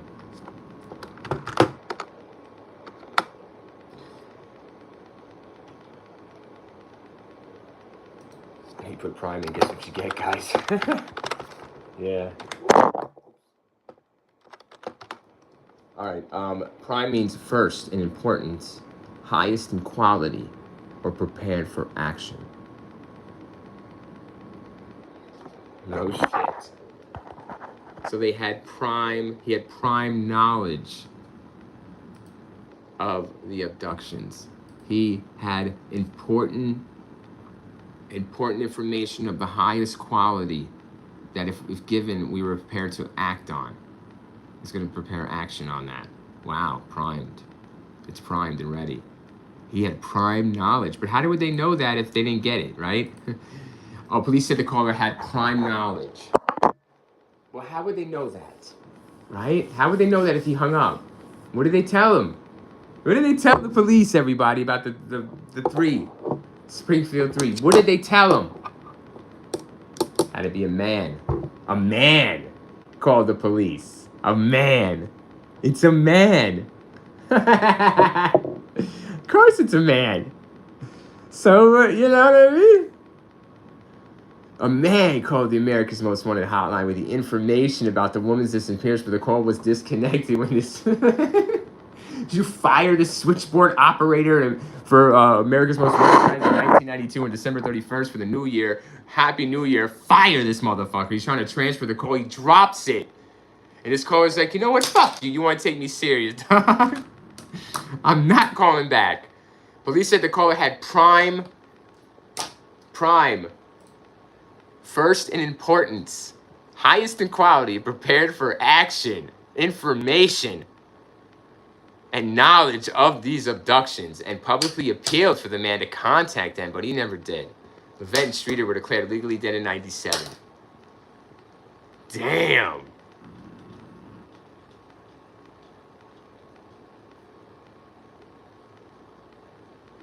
Guys, hold on, man. Think about this for a second. Why would this man, right, all of a sudden call? Now listen, is he the perpetrator calling on himself? Listen, put that right out of your fucking head right now, right? This ain't the fucking perpetrator. Because no fucking caller is going to try to, right? No. So are you in agreement with that? That this is not the murderer in December 31st of 1992 calling America's Most Wanted on himself? Can we... So if this is a person, another person, there's two men involved, right? So it was a two-man operation or a two-person operation, right? So you can say 2 men or 2 people. Definite, right? Because one of them wants to tell the truth, all right? One of them can't live with it no more, right? It's been a big mystery. It's all over the fucking news. They're dead by now, but, right? There you go. So it's 2. It's not a, even if there's guns involved, you have 2 people. This one is tired. And they're tired just a few months later. June, July, August, September, October, November, December. 8 months later, they're tired. Whatever. These girls are dead, and it's weighing on their mind, whatever happened to them. So, this could be like an innocent person. Not an innocent person. This could be like a driver, you know? Someone who drove. I don't know, man. You tell me. The cops should tell us. What the fuck are they doing, man? So, yeah.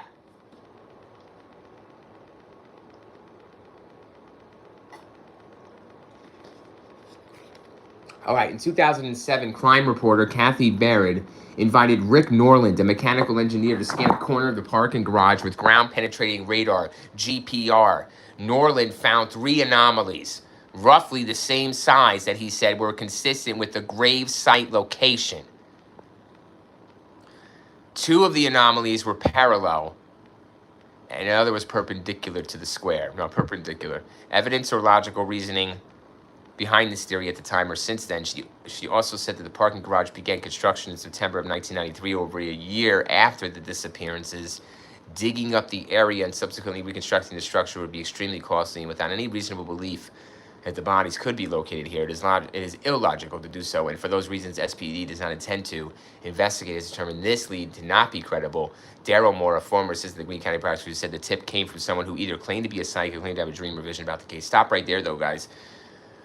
I was thinking the same thing at first. I think I might have alluded to that in this stream in the beginning, that the bodies maybe never left the house and are still there, right? Hence why they can never be found. They don't want to dig up. He said he's got ground penetrating radar in this garage area here, or aerial, that there's bodies on. There's anomalies. Really? I was thinking the bodies never left the house either, guys, if you really want me to tell you. I was thinking, the reason that there's no method of transportation for transporting the bodies, there's no car, there's no getaway car. I'm thinking there's no need for transport. What do you think, guys? There's no need for transport. That's a lot of work. That's a lot of heavy lifting. Don't you think? That's a lot of work to get these 3 bodies out of the house, and they can't run away. How do you sedate them to get them out of the house unless they're not already dead yet, right? So this is really, really too much of a kidnap. Like, you got to have like 3 or 4 strong-armed people. You got to have guns, possibly chloroform to chloroform these fuckers to stop them from screaming. You got to have like stuff to tie them up with. You got to make sure there's no struggle, right? Look at all that. No, too much. Too much to move them. I want to look at the house back in 1992. Now, I don't believe the psychic shit and all that. I'm telling you, I mean, but what's the percentage here that you're taking these people out the house and taking them to a different location? Where's this ground at? So that's the person. 2 anomalies. Scan a corner of the parking garage. Really? Holy shit. What the fuck? Really? The parking garage, guys, says there's an anomaly there. 3 of them. 3 anomalies. They started construction on that they started putting concrete, they're saying, in 93. But I'm looking at pictures.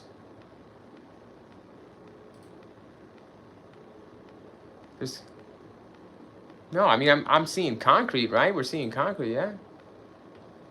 I mean, all right. Wait. Norman found 3 anomalies roughly the same to scan a corner of the parking garage. Uh-huh.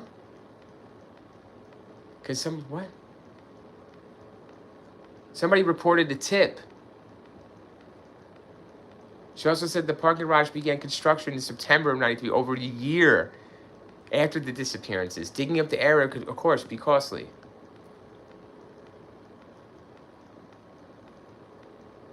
They said the tip's not credible.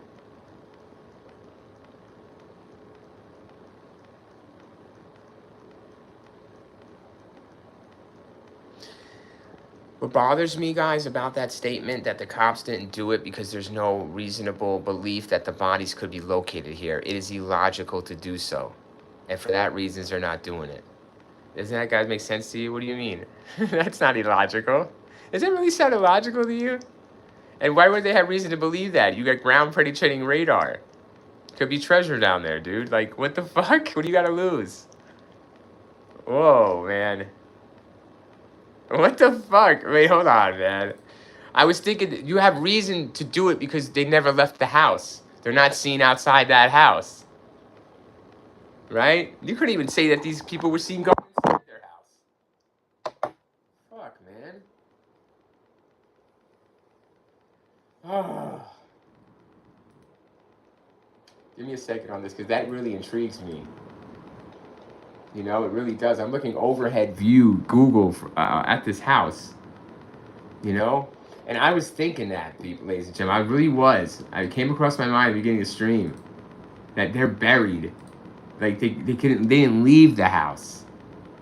You know, like, it's so much effort and so much planning for nothing, for, like, no money, you know?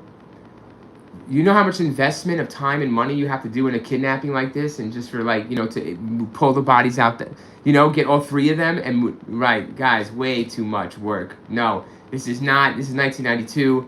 You save that for a heist film, you know what I'm saying? You save that shit for a heist of a bank. Way too much work.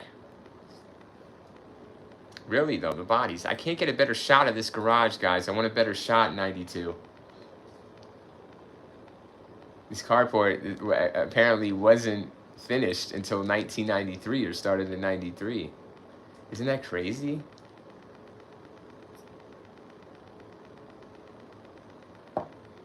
Could you bury them there?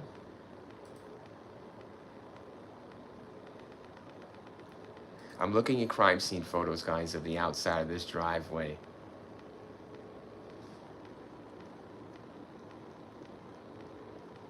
It's unbelievable that you have these. It really is. You know, guys, look at this one. So this one you've seen before, I showed you, but, you know, the cop talking to neighbors or family or whatever. There's the car she drives, one of them. And you can just see, I'm just looking for anything of note. You know, the pebbles aren't disturbed. Like, those would be kicked out if somebody crossed over and this person's walking through the path really good. You could see, like, some shit up on the porch, you know? You see the newspaper there. They didn't get the newspaper. That's the morning, right? So the morning the paper's left. These people came over and checked on her, right? But they didn't take the paper out for her. They didn't take the paper. They did everything else, guys. They swept the glass, but they didn't take the paper in for them, right? But they swept the fucking glass and did all that shit. Really stupid. Doesn't make sense. But they left the paper like that, guys. Yeah. Sure thing. Don't know who these people are. In relation. Doesn't look to be any forced entry through the windows or nothing broken. This light's supposed to be shattered. I can't get a good visual on the light. But this carport here, they're saying, is where the anomalies were. 3 anomalies with ground penetrating radar. I guess back here somewhere. It's unfinished, apparently. And in a corner here is where they hit 3 anomalies buried underneath. 2 are parallel, 1 is perpendicular. Do you hear that? That's so weird, isn't it? Because there's 2 girls that are the same size, and one of the mother is like different, right? She's the mother, and there's the 2 girls. It kind of makes sense, right? Perpendicular. What does perpendicular mean? I know what it means, but I want to see. Perpendicular. In geometry, geometric objects are perpendicular if they intersect at right angles. At a right angle of 90 degrees or radians, the condition of perpendicularity may be represented graphically using the perpendicular symbol. I see, and there's a symbol. Thank you. Perpendicular to this, okay. Two of the anomalies were parallel, and the other was perpendicular. That's so fucking creepy, man. You telling me they're underneath the fucking damn... They're at the house still? They're at the house. That's so weird. Parallel means two or more lines that stay the same distance apart and never meet. Things that happen at the same time are a strong similarity between two things. Parallel. Like a parallel, they're right together. They're the same. Oh, wow. That is so fucking wild. And what do they think about that? Oh my God. That would make sense, everyone. It really would, because I'm not bringing these bodies anywhere. I'm going to tell you that right now. You know, it's too much work. You need a big-ass car. You feel me? In 1992, I don't think you're really going to be renting a van and not be seen in that neighborhood. Like, you know what I'm saying? You need a van. You need a fucking... You need a van. That's what you need. You can't have a truck. You need a van. It's just too much work. You got to tie them up. You got to knock them out. You got to stop them from screaming. You got to take them out the house. You got to drive them around. It's just way too much. You telling me they fucking killed at the house outside? They're buried outside. They killed outside? Is that because there's nothing in the house? They lured outside and killed outside and buried outside, and that's that? That's crazy. It's pretty fucking simple and quick, huh? Damn, that's pretty efficient. They would have found them holes, right? The cops would have found holes that were dug, and they would have thought that, right? The cops would have already thought that. Right? No, because they let this whole fucking shit go. And everybody's walking to the crime scene. Take shit, clean shit up. Oh, don't worry, I'm a good neighbor. I'm just a good Samaritan. I'm just cleaning up this bloody fucking pool of blood right here. Well, thank you. At least my coroner won't have to do it. My technician. Holy shit, guys. Fuck a doodle dandy, huh? Fuck a doodle dandy. So, this man, Rick Norland. This fucking guy, Nick Norland. I'm impressed. I really am. I'm sorry, guys. I haven't heard of this shit. I really am impressed with his ground-penetrating radar. Like, okay, you got me, brother. Like, let's hear it. Like, Richard Beer Norland. No, he's a diplomat. This ain't the guy. Who is this fucking guy? Rick. Hey, Rick. Sorry, Rick. It's Rick. It's not Richard. Ground-penetrating radar, huh?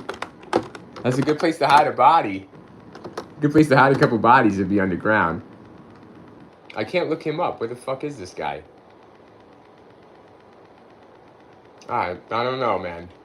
This motherfucker ain't hopping up. So anyway, Rick over here, Rick Norland is a mechanical engineer. And what he did is he took his ground-penetrating radar device and he scanned the corner of the parking garage. And he found 3 anomalies. One was roughly the signs that he said were consistent with the gravesite location. 2 of the anomalies were parallel, like the same, like say facing the same way and all the same. And the other was perpendicular, which is like different, you know?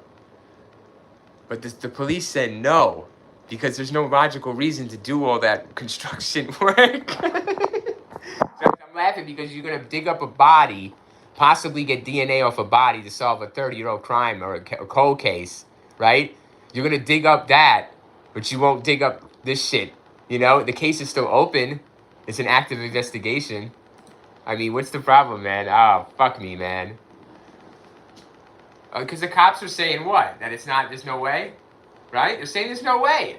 They looked there, right? Come on, guys. Talk to me. Somebody help me with this fucking case. What's up with this? What's up with Kirby and Henson? Mike Henson, that's number one. What's up with this fucking ground training radar? You know, you're not moving these people out of this house.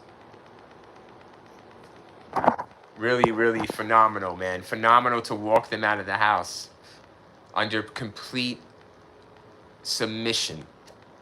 You know, guys, you gotta admit, these girls are young. They're volatile. Holy shit, how? They really are volatile. I mean, they're not gonna go down without a fight. Look at the dog. The dog was putting up a fight. I really thought that, guys. In the back of my head, I really thought that they never left this house. That the reason this is so suspicious, and it's like, not suspicious, but the reason it's such a mystery is because, like, why would you take these 3 girls out of the house, right? It's just a lot of work. But it's like, well, they're out of the house because all their shit's here. So it's like, usually, guys, when you leave your house, you take things with you. So the cops are saying, well, they can't be here because everything is here. So they can't be at the house. Well, guys, that's not really true, is it? They could still be at the house. Maybe they never left the house. Maybe they left the inside of the house. Or they never left the actual house, the actual property. So I know the cops suck. I really do. Cops suck, man. Unless you're John Kenna, you know, and you're doing your own show and shit, then you're awesome. Like, then you give a fuck about people, I guess. But there's only so many Kennas, guys. There's only so many John Kennas.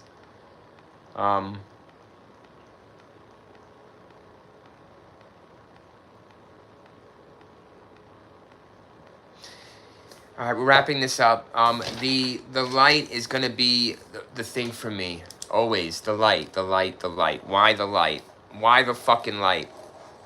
And it's broke during this night. It's broke because of something to do with this case, to do with this interaction. All right, the light is gonna give you a lot to who did this. Either the light is broken to conceal the person's identity, to get the door open wider, or to get the person to trust them a little more, or what? Wait, a walkaway lamppost? What about it? Yeah, you know, you got a light lamppost. Is that the post they're talking about? I have no fucking idea. I don't care, because that's the only reason you're breaking a fucking light in 1992 at a door.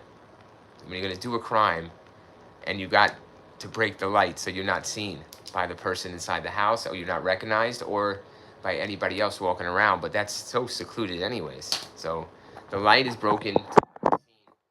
The light, the last person still alive. The first person to the crime scene is Kirby and Mike Henson.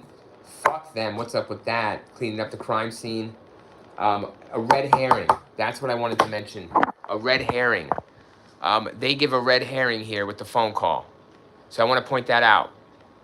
That Mike Henson and Kirby and her boyfriend Mike Henson give a red herring to the police, saying that they received a prank call with sexual lewd innuendos twice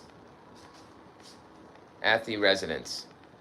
And that Streeter was complaining about these prank calls since moving in. And they were sexual stalker was after her. And this is a red herring. This is a red herring implemented by Kirby and Mike Henson.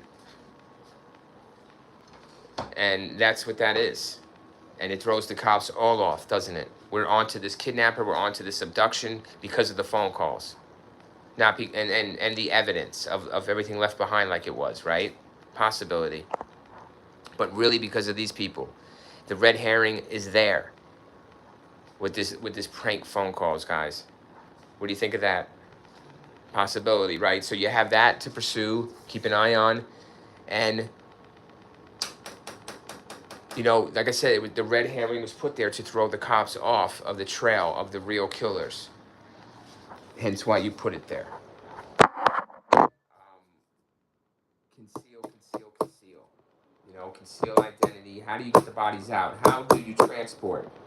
If you're going to take these bodies out of that fucking house in 1992 without anyone really noticing, you got to have a fucking van. And you got to have manpower to do it.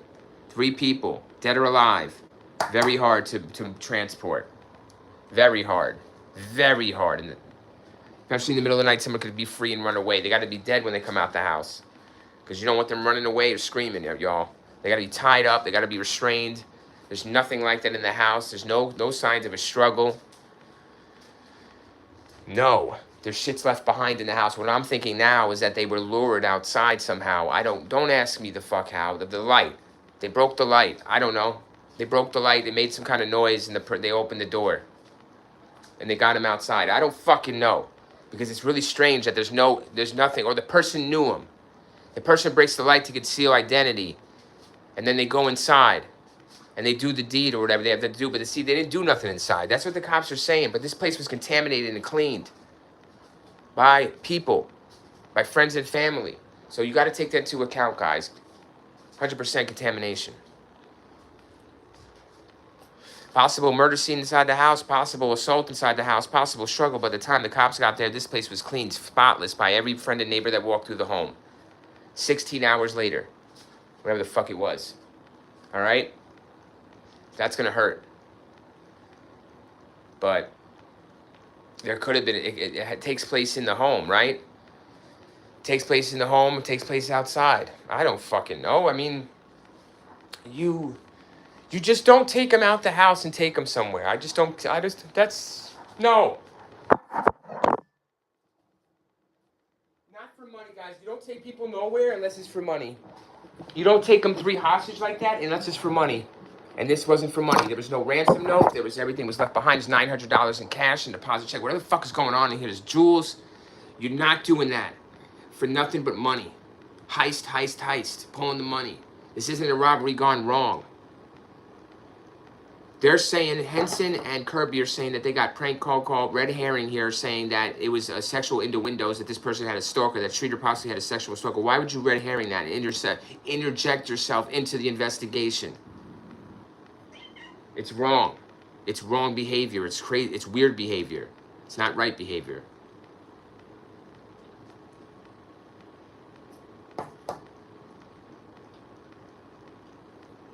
There's a lot of shit that happened before that I didn't read through because I don't find it. I find everything to be relevant, but Streeter and McCall graduated from Kickapoo High School at 4 p.m. on June 6th. I believe it's 2 days before they disappear. 1992 at the Hammond Student Center on Southwest Missouri State University, now Missouri State University campus. Levette attended to witness her daughter's graduate. So the mother was there on the 6th. Everything's all good. Both Streeter and McCall were last seen around 2 a.m. on June 7th while leaving the last of the few graduation parties they attended that evening. After graduation, the school provided an alcohol-free lock-in inside the building until 8 a.m. on June 7th, 92. Streeter and McCall declined and said plan to later meet up at their friend Janelle Kirby's house. They didn't want to go to the non-alcohol party, huh? Okay. That's fine. I get it.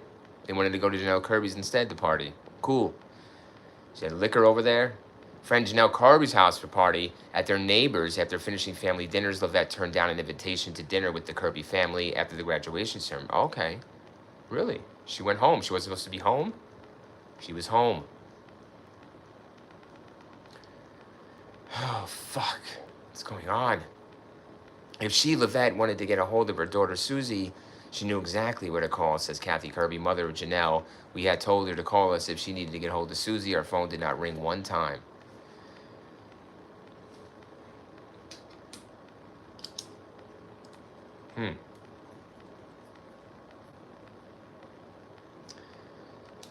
Oh, fuck. So...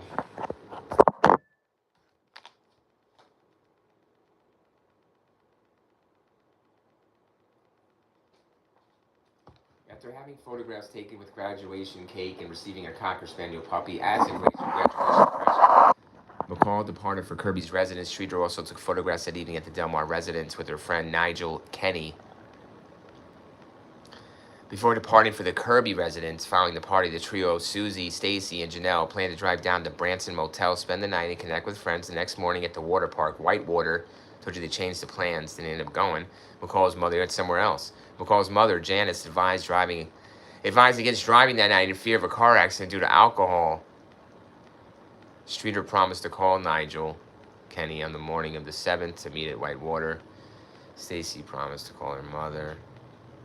Once both girls arrived at the Kirby residence, began partying with Janelle's neighbors in Battlefield before changing plans and carpooling to other parties in Springfield. At roughly 10 p.m., Stacy McCall called her mother, Janice, with another change of plans. Mom, don't worry. We're not going to Branson tonight, Stacy told her. Janice stated that a new plan was made with the understanding that between 8 and 8:30 the next morning, everyone would get up together to go to Whitewater. Lavette was heard from approximately 11:15 p.m. on. So Lavette was last heard at 11:15. That's pretty late. On June 6th, when she spoke with a friend on the phone about painting and varnishing an armoire in her bedroom. Well, did she end up doing that? I don't know. I don't got pictures of that, guys. I don't know. Did she end up doing that shit? It's pretty late.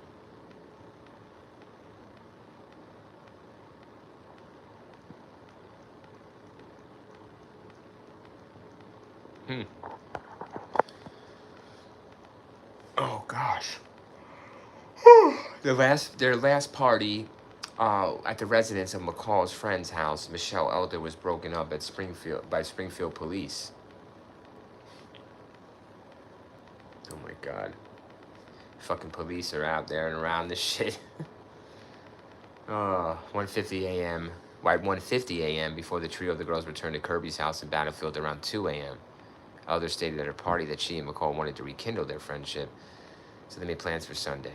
The original two girls planned to spend the night at Kirby's house, but after realizing her house was too crowded with out-of-town relatives, graduation. God. Struder and McCall decided to go to Lavette's home.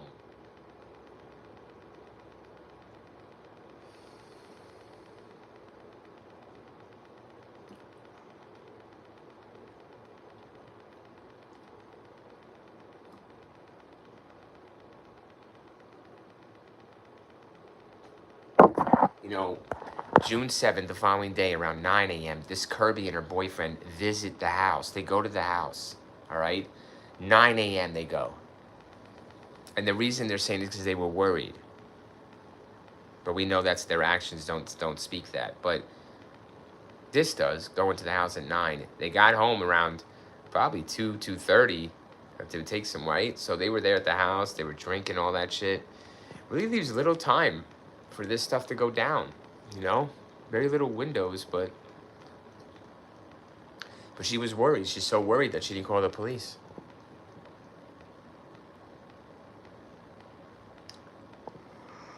Oh my god.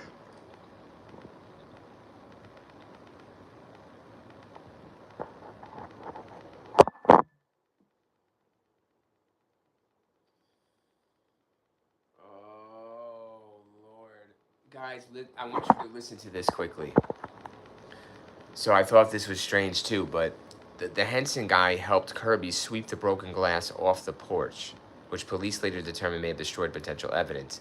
But the reason for they did this was because Henson stated that his girlfriend had bare foot. Did you guys see this driveway? Let me show you.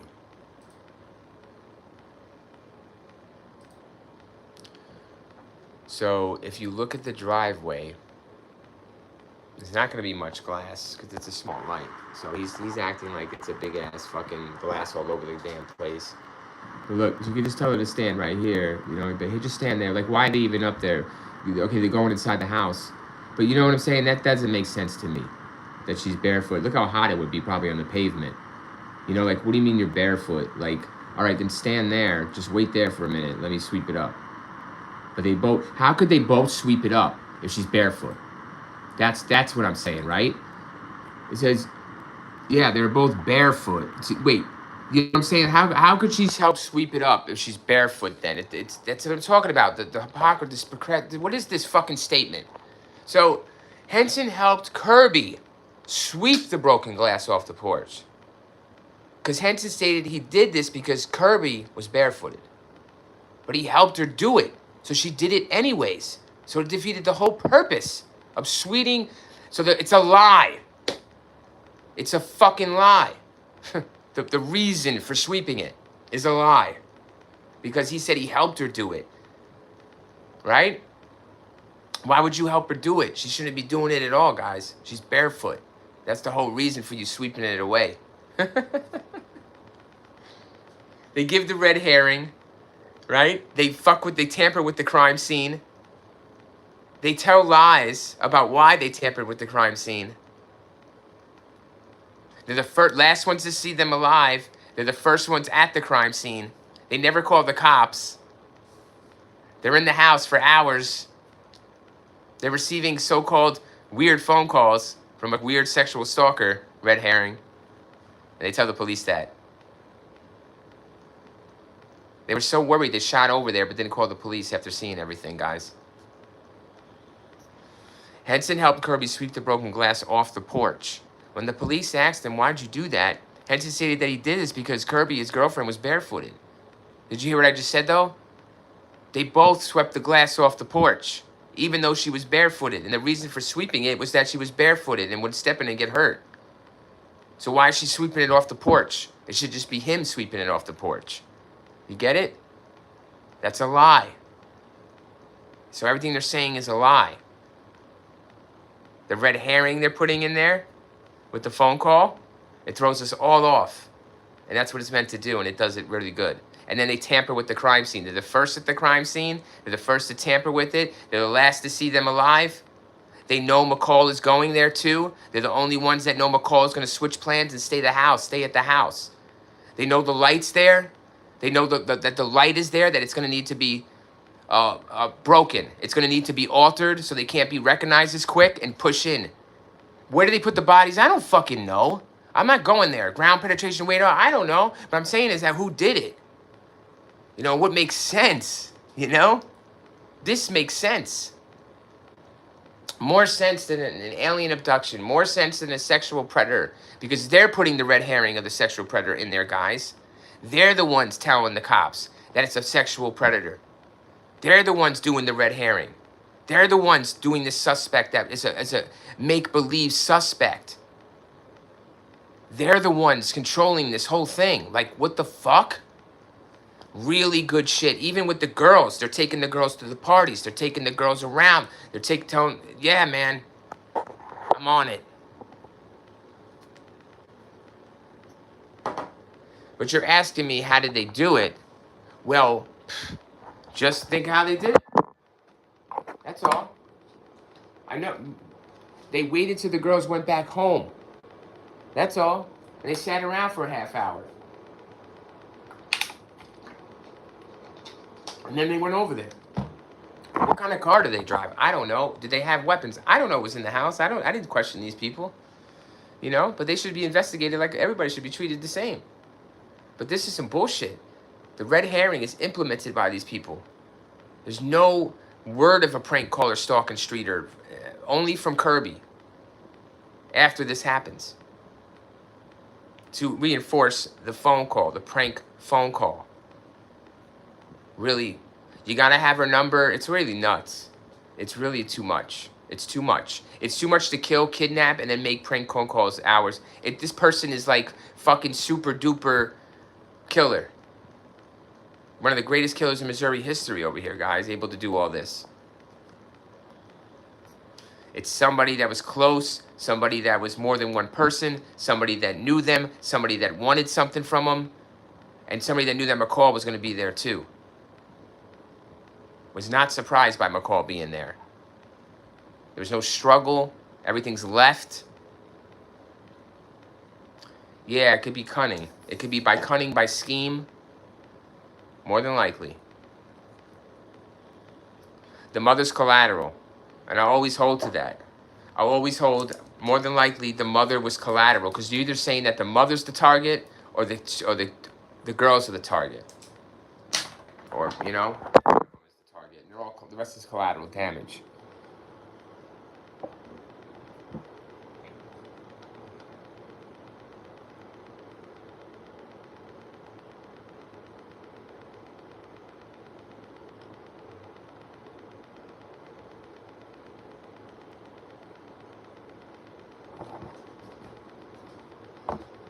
You know what's funny? This dog. So let me read this real quick because the phone's dying. I gotta go. Listen, in the house, Kirby found Levette and Streeter's dog, a Yorkshire Terrier named Cinnamon, who appeared agitated. Now, let me ask you a question about that. Why they mentioned that? Is it because the dog was agitated at them being in the house? Well, that's it. That's the only question I want to ask. You know, they said the dog was agitated. Was the dog agitated because they were in the house? Ask yourself that question. All right. Was the dog agitated because they were in the house? Right? Why else would the dog be agitated? Because they are in the house. Kirby and Michael Henson.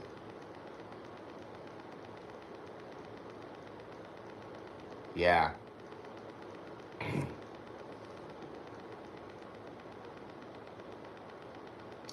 Using the F word is not to a sexual innuendo, is it? So they're saying, according to the police, the calls were obscene. The individual will not identify himself. They were using the F word and several other words. Okay, that's not really too... Okay. You know, they can't really give you much, right?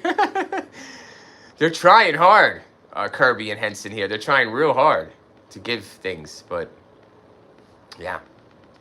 And they switch up their plans for, they say, fuck going to Whitewater. We're going to switch it and go to Hydroslide because they're gone. That's it. The case remains unsolved of the 2026 in spite of 5,000 tips from the public. In June 1997, a bench was dedicated to women inside the Victims Memorial Garden in Springfield's Phelps Grove Park. The case has been featured on 48 Hours, America's Court Investigative Recovery, Disappeared TV, all this shit. And that's that. Ground penetrating radar. Oh, isn't that some shit? Huh? Really? There's some places to bury this body, right in this field here. Right next to here is a field. Don't ask me. The police must have already been searched this shit. The police are on it. Right? The dogs and everything. They use the dogs.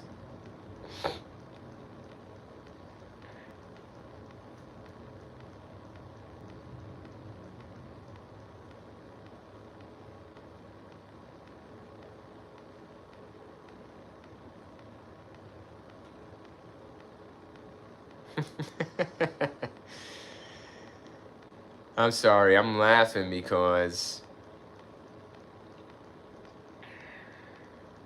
this is a case, huh? This is a case.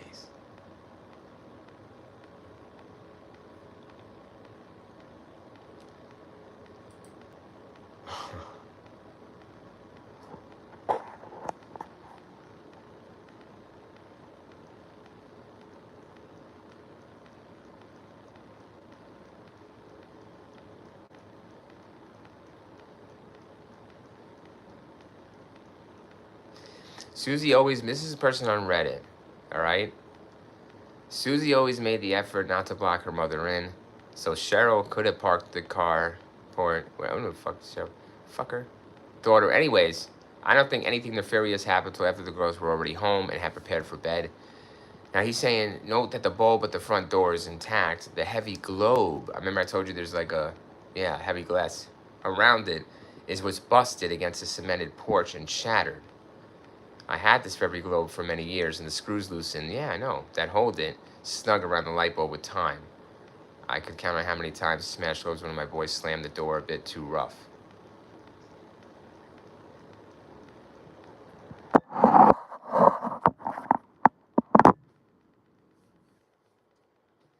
So either this person was trying to unscrew the, you know, to get at the bulb. Wait, dude. Is that light already on?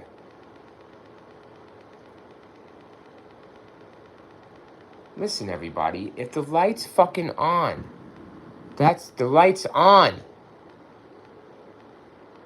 That's why. So the light's on. Because Miss Levette leaves the light on for her kids, obviously. Right? And when they got home, they left the light on.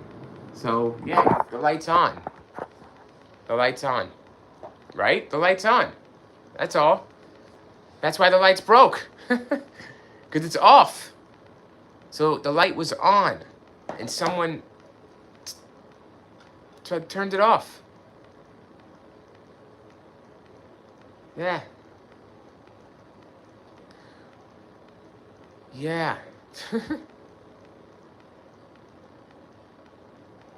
Yeah. All right. I'm with that. I'm with the light being on the whole time. And it's not turned on when someone knocks at the door. Right? I guess they leave this light on for their kids. And then the kids came home and left the light on, forgot to close it, whatever. And then this perpetrator broke it to turn the light off from the outside. And then knocked on the door and got him outside. I mean, how would you do this though? Like, how would you get these 3 people to trust you? Or just the 2 people? Or just the 1 person, right? So they have to be known to the victim.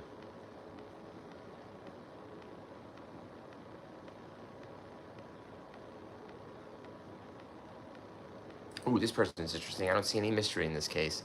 Don't get me wrong, this is Reddit. It's weird that 3 women disappeared and that their bodies haven't been found in over 30 years, but there has been multiple cases where bodies disappeared for years and only be found decades later in the woods, water, sinkhole, private property, or whatever. I don't think the bodies are somewhere near.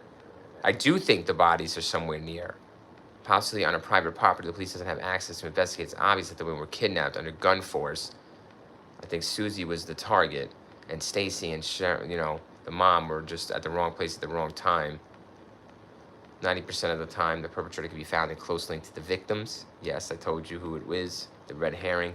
I think the answer lies there and somewhere in Susie's past. Most likely one of her boyfriends, Dustin, the dude we talked about a little bit, or his friend Michael. Is that Michael Henson? I think they hired someone to get rid of Susie. She's supposed to testify about the grave robberies. It's possible she knew something that she could have known. Well, yeah, then you'd have to kill them all. Right, guys? You'd have to kill them all. Silence them all.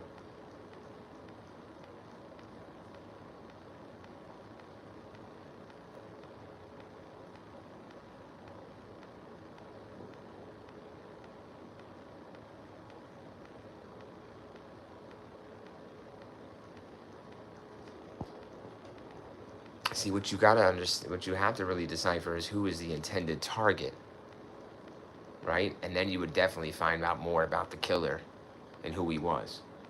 But very difficult case. All right, my battery's at 20%. I'm about to go charge it. Very hot. I want to thank everybody for joining me for this stream. I really do. Thanks for the 2 likes. Thanks for the attention to detail and the matter. If you want to help my channel and keep me going, just donate to my Cash App. Rings you with the Z. Links on the channel page. I have been demonetized for 4 years. Thank you to all your chats and your likes, and I hope to be back on the next.